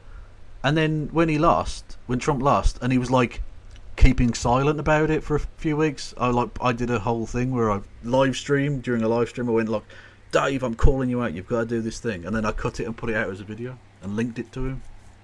And then he actually did film it. He literally filmed it. And he was like, the thing is, it's cold here in November, but he lives in Minnesota, or did at the time. I don't know if he still does. He lives in Minnesota. There was literal snow and ice on the ground in the middle of the fucking day when he was filming it, and he poured it over, and he was literally like, oh, I dived on the pillow. Like, he couldn't speak, it was that cold. I can't speak. It was so funny. I just thought, you absolute twat. You backed yourself into this corner. You put this thing up, like, what the fuck is wrong with you, you daft bastard?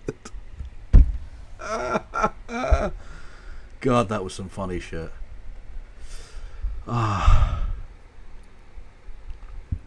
Oh, apparently the guy had a lip ring, so it's just like a lip ring scab then, I guess.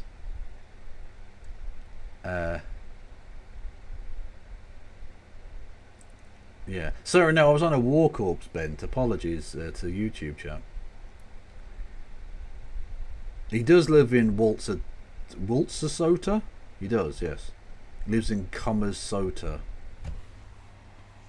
St. Paul, more like St. Mark's.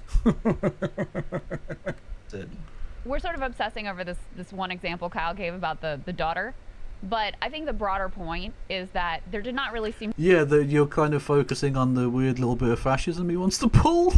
Yeah, that's not cool.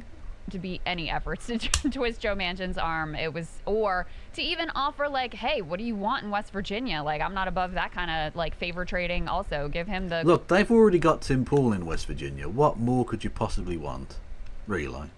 Oh yeah, did you see Sam Seed is actually going to the compound? Tim Pool's such a mental case. You know what he does for guests? Because this isn't the first time this has happened. This happened with Lance from the Surfs when he went there. He gets you to like fly to the airport, where like the airport nearest to where he lives. You then get into a car, have to put a blindfold on. He then drives you to the compound, and then you obviously can take it off once you're inside. And then you do the show, and then you have to do the opposite. You put the blindfold back on, and they drive you back to the airport. So you don't know. So like his compound is hidden. Like that's some like weird serial killer shit, man. What the fuck is wrong with you? That's really mental. Like, what do you think he's gonna do? He's gonna like give out your fucking address to people online. He's not a psychopath. I mean, you don't like Sam Cedar, but he's not mental. Oh yeah, absolutely. You'd be a fool not to do GPS tracking. At least in part because what about if he doesn't give you a lift back? Like literally, what about if he, you do the whole blindfold thing, he drives you to the thing, and then you call him a big fat cunt, right? You say, oh, you're a fucking idiot, you bald prick, fuck you. And he goes, well, I'm not driving you back to the thing now. Fuck you. And just kicks you out. Then you're just like in the sticks in the middle of fucking West Virginia. And I've seen Wrong Turn. I know what fucking happens in places like this. Like, you'd have to have GPS on just so you could be like, oh, well, I now need to ring Mountain Rescue? I don't even fucking know. Like, I have to ring someone to come and fucking collect me from the Hills Have Eyes country. Like, anyway.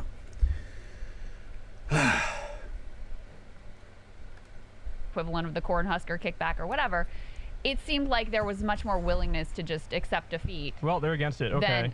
He's against it. The parliamentarians against it. I guess we just can't do these things. And it speaks to the broader, I think, kind of philosophical or tactical disagreements that that we may have with you both, which is like, it seems like whenever it comes to that economically beneficial, progressive, or as I said before, it's really a centrist agenda, it seems like there's a lot more quit on that side of the ledger versus the embracing of a Dick Cheney or a Liz Cheney. And, to get back to that debate, one thing I wanted to ask about on the tactical soundness is, obviously Michigan is one of the most key states in terms of... Is that actually his compound? Is that actually the compound? Where's the skate park? I don't see a fucking skate park here. 1.3 mil. Oof.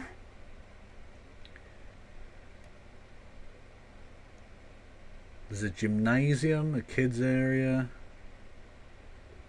There's a 30 amp motorhome electrical connection. A party pavilion. I don't see anything about a skate park, so I don't know if I can trust this. I don't know if I can trust that at all. You keep missing my stuff by going on tangents and not checking chat. I'm fucking drunk, man. Leave me alone. I was going to reference your old Descent of Manosphere by calling Steve Chavette, but I wasn't sure how to spell it. Well, it's supposed to be Steve, like it's Chavez, but it's supposed to be like the Latino pronunciation of like the Z or S sound at the end of a name. So like Chavez, but it's Chavez because it's like the way a Latino person might pronounce it. So I'm purposefully mispronouncing his name, Shives, as Chivez or Chiveth, to pretend that he's like a Latino guy when he isn't at all. He's just a regular ass honky. Sorry, a white person, Caucasian. I didn't use a banned term there. Fuck you. Yeah. So it's just a joke. It's just like a purposeful mispronunciation of a man's name. I'm so clever. I'm so clever. He is one of the good ones, that's true. How come you're not subbed, Face Stabber? What happened there, mate? I hope everything's okay. Like, I'm not trying to bully you into like subbing or whatever. If you haven't got the money, fine. But I hope everything's well. It's only the Spanish accent that provides the Z with the C and the yeah. Oh, is it Spanish, not like South American? Okay, well, I don't know. He's a fucking Spaniard then. Jesus Christ.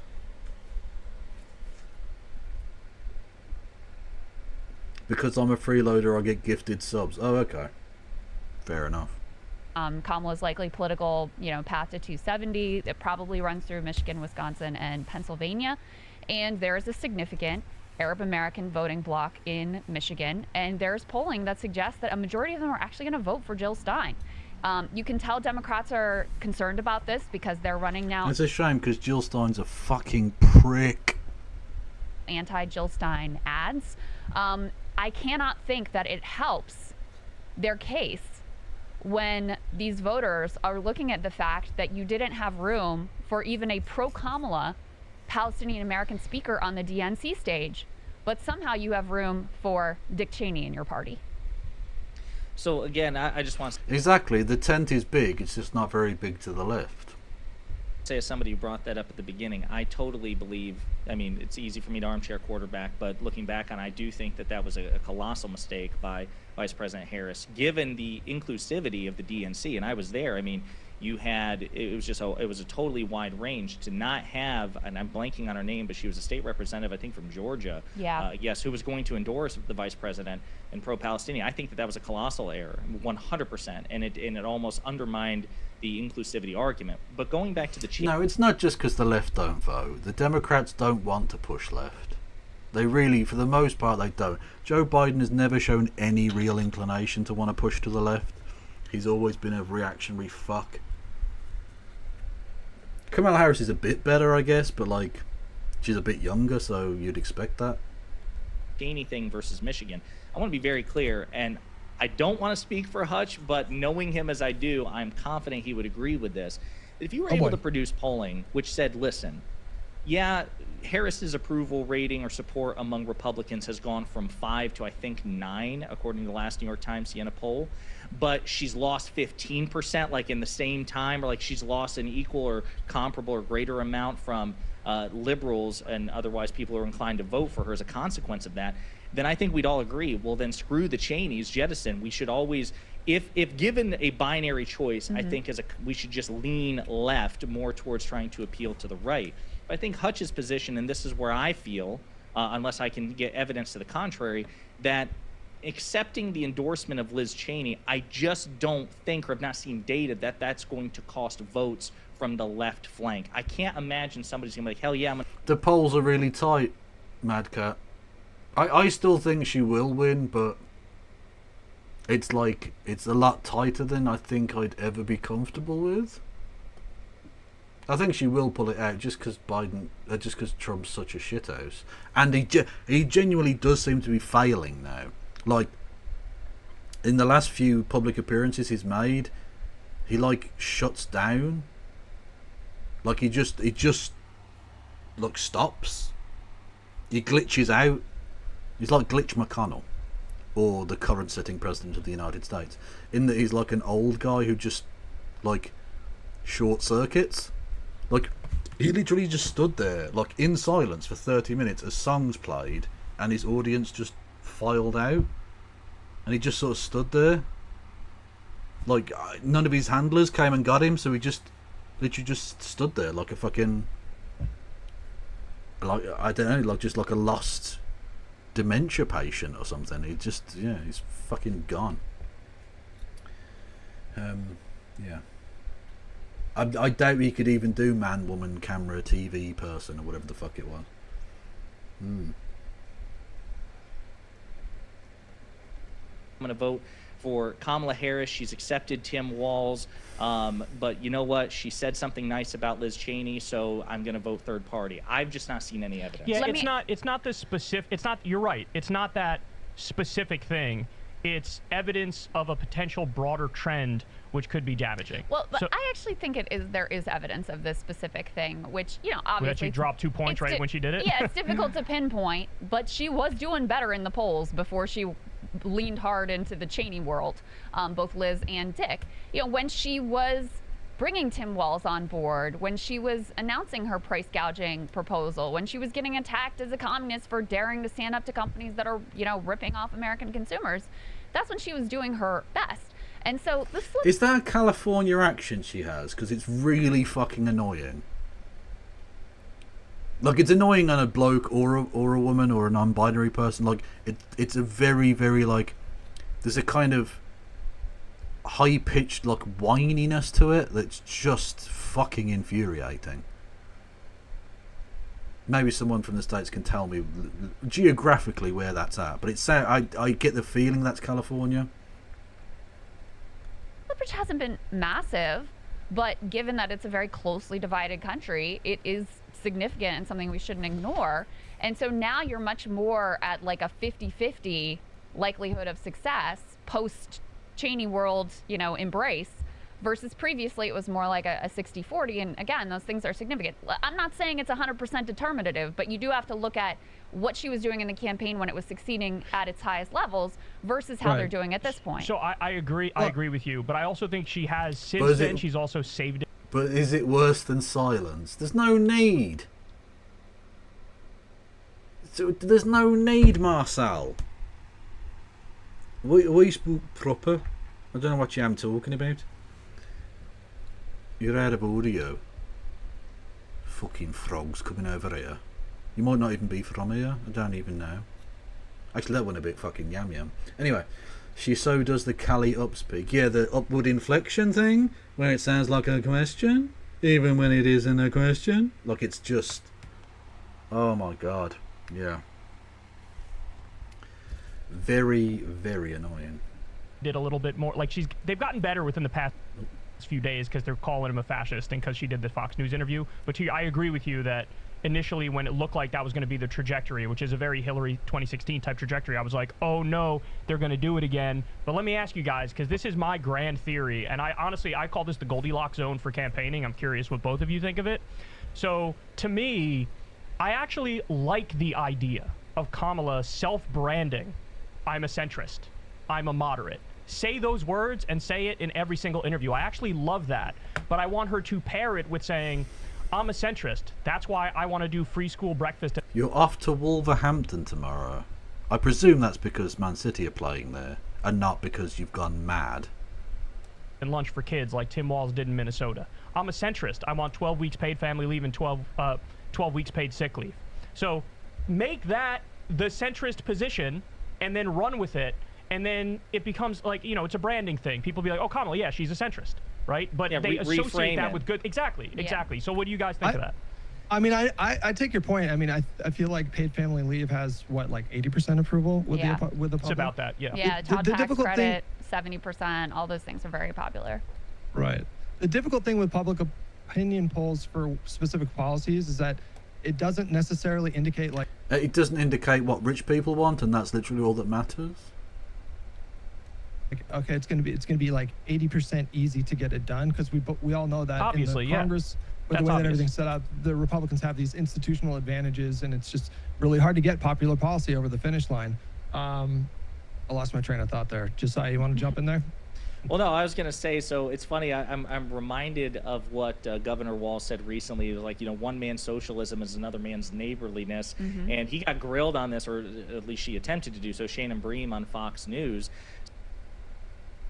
So she's like, this is the dictionary definition of socialist. So is this what you're getting at? And he's like, no, it's just that Donald Trump refers to anything Democrats ever tried to do ever as socialism. Yeah, and he I'm saying that really well.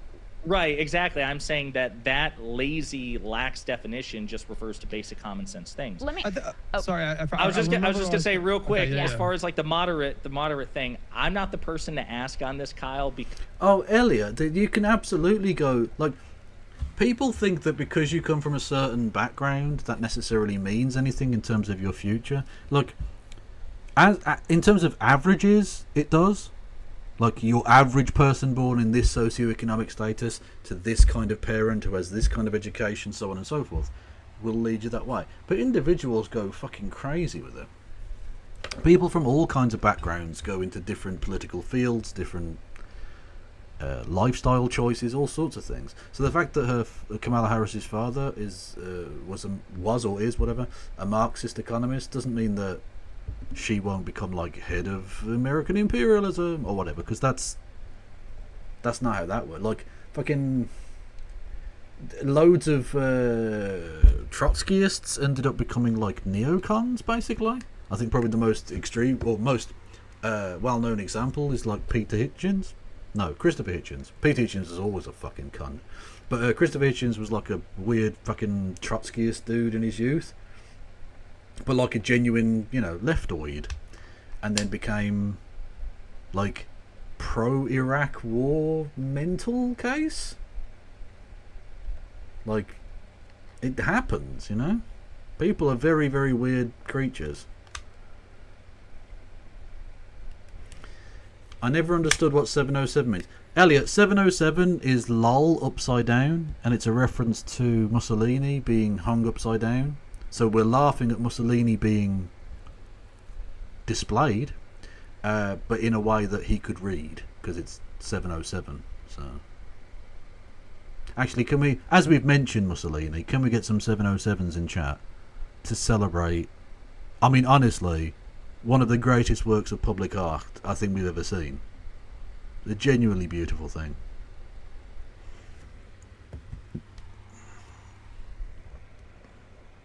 Because when I hear the word centrist, I get triggered immensely because I have enormous contempt for it. But you're right. I mean, there is obviously an appeal to that, and maybe a branding campaign, just like she's trying to do with patriotism. This idea that patriotism is actually a liberal or progressive value because we love our country enough to recognize that it has issues that we need to fix. Whereas Republicans and this cult of personality, they don't love America. They love Donald Trump and would gleefully sell this country and all of its constituents down the river. So there may be some utility in what you're talking about.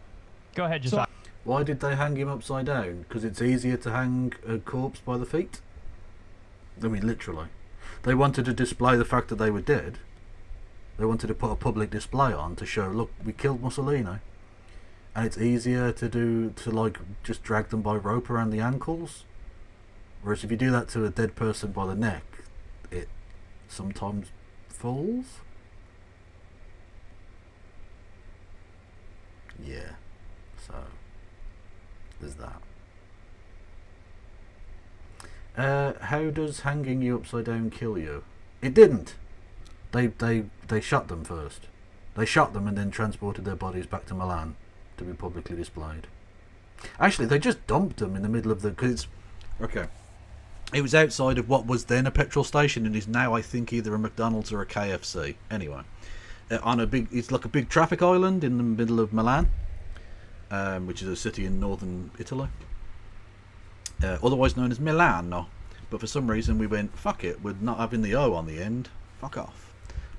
Why not? Yes, and so they just initially dumped their bodies in the aisle on the roundabout, the traffic island. And then some people went, get them up on the rigging outside the fucking petrol station. Be hilarious. Think of the bants. Think of the memes. They'll be talking about this in 70 years, I promise you. Giuseppe, get them up on the fucking thing, mate. Alright, Luigi, calm down, mate. Fuck's sake. That was an actual conversation that happened between Giuseppe and Luigi, two Italian men in the resistance. See, I needed to make it Genophobic? Genoaphobic, yeah. I also want to say that there's a little bit of it's a tricky situation with politics right now, and in terms of like what you run on for your legislative agenda, because I feel like you're kind of damned if you do and you're damned if you don't. Like typically in this country, politicians will run on their agenda, and oftentimes it'll be a very ambitious agenda that maybe they even know they're likely not going to be able to get from the Congress that's elected that next session.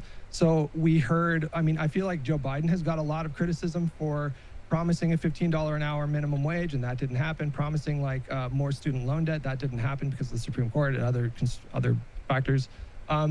And so, you know, if you run on I feel like if she gets a 50-50 Senate, which it looks like that's probably the best that we can get, and that even that's kind of a long shot right now. Yeah. The Senate's not looking great.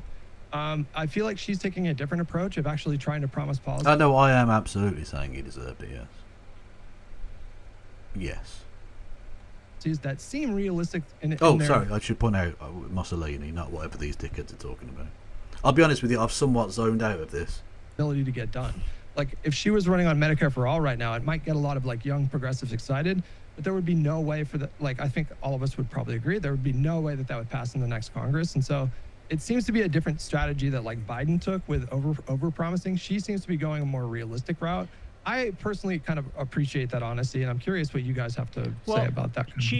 She is running on getting rid of medical debt. That was one of the original. They'll be talking about this in 707 years. Like it. They sort of will, I think.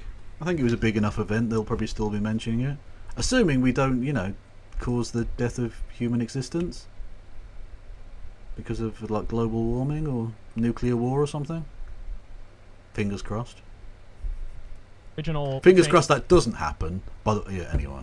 Things that she proposed in that first list that she put out. And there are Democratic governors across the country who are... I'm starting to sober up and I don't like it. Buying up medical debt for everybody in their state for pennies on the dollar, and then they're wiping it out. And like, that's the kind of stuff I love to see, and that's something that she rolled out. Now, I would like to see her talk about that more, but to me, I almost have a slight disagreement in the sense that I think she's being a little more ambitious than you're giving her credit for. I think the $6,000 child tax credit is super ambitious, and I love that she's running on that. Yeah. Super ambitious. What I would say is, again, there's a question of tactics. America is such a shrunken political world that $6,000 child tax credit is super ambitious. Like, people fucking Europe have been doing that for fucking 50 years or some shit, man.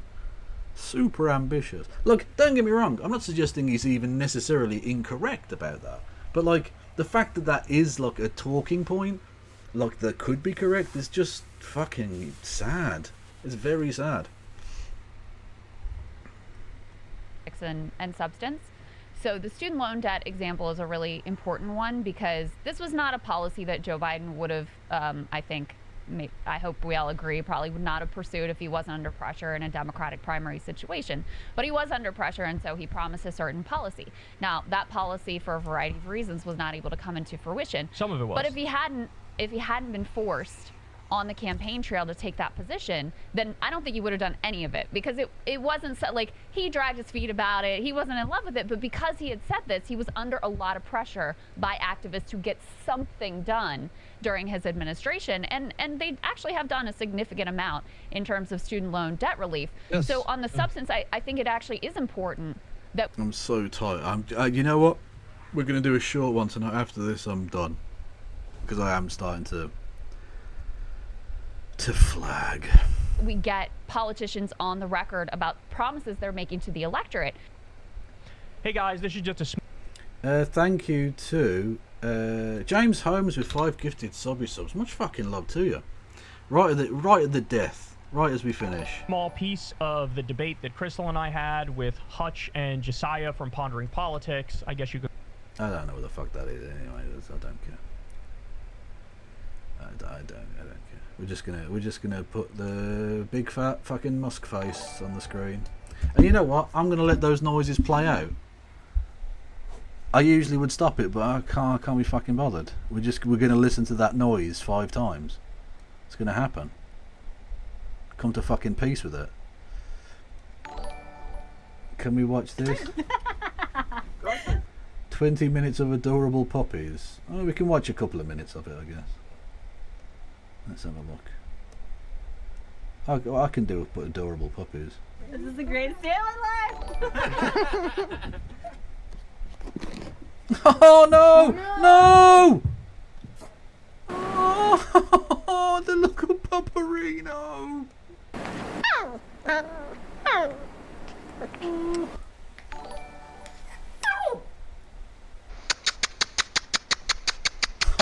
Oh yes! Oh, let's go.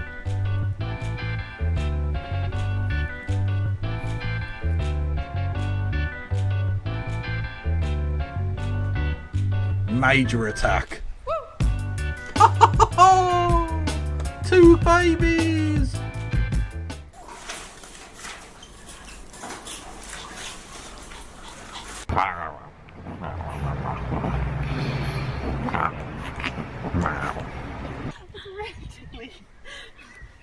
Puppy attack!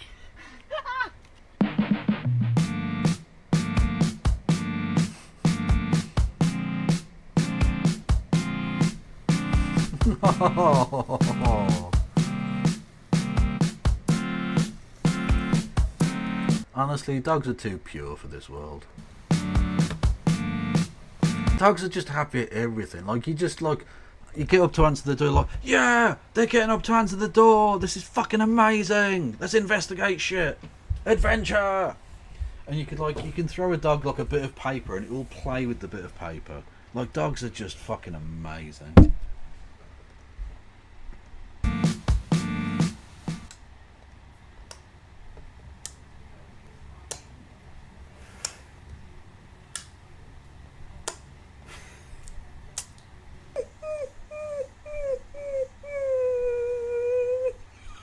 Oh no! Go on! Go on, you can do it. Fuck yes, mate. Fuck yes.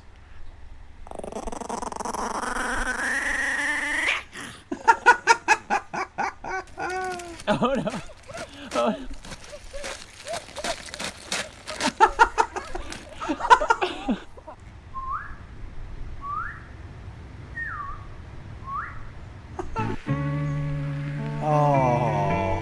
Oh, that's too cute.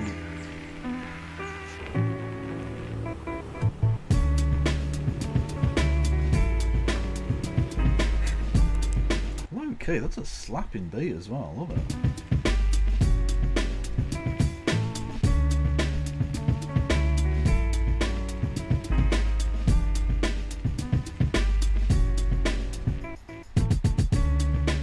Oh no!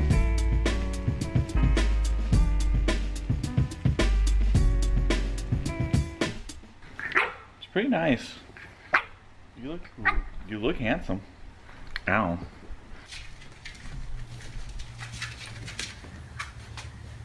That is a lot of puppies.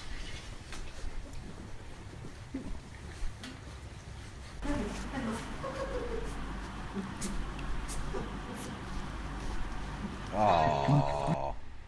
Okay, we can't do this all fucking night. I'm gonna fucking. It's too sweet. People don't come here for niceness. They come here for depression and like fucking shit. Your doggo. Oh, Pupperino. No. Hang on. Oh. No. They have seen the light. Oh. And on that note, I'll be back tomorrow. Possibly with No Justice of the MTGs. I don't know. I have no idea. We've got nothing planned. But we usually do Sundays with No Justice and then that. And yeah, fuck it, we can go into No Justice because it's, yeah. I'll send people over on the YouTube first because I always fucking forget to do the YouTube because I forget that's even a thing. It was never a thing before. I don't know why I turned into Alan Bennett all of a sudden. I had a very disappointing Malteser. There you go. That's the last thing the YouTube people heard. We'll go over to No Justice here. So yeah, I'll be back tomorrow. I'll be back tomorrow. Like it's hopefully No Justice will be as well. But like I say, we haven't arranged anything, so I don't take it for granted. And yeah, she's watching. Oh, some Kemi Bad Enoch bullshit. So go and say hello there. Thank you everyone for listening and watching, and putting up with my drunk ramblings. Thank you so much for all of your support, and stay beautiful. Free Palestine. No pass around.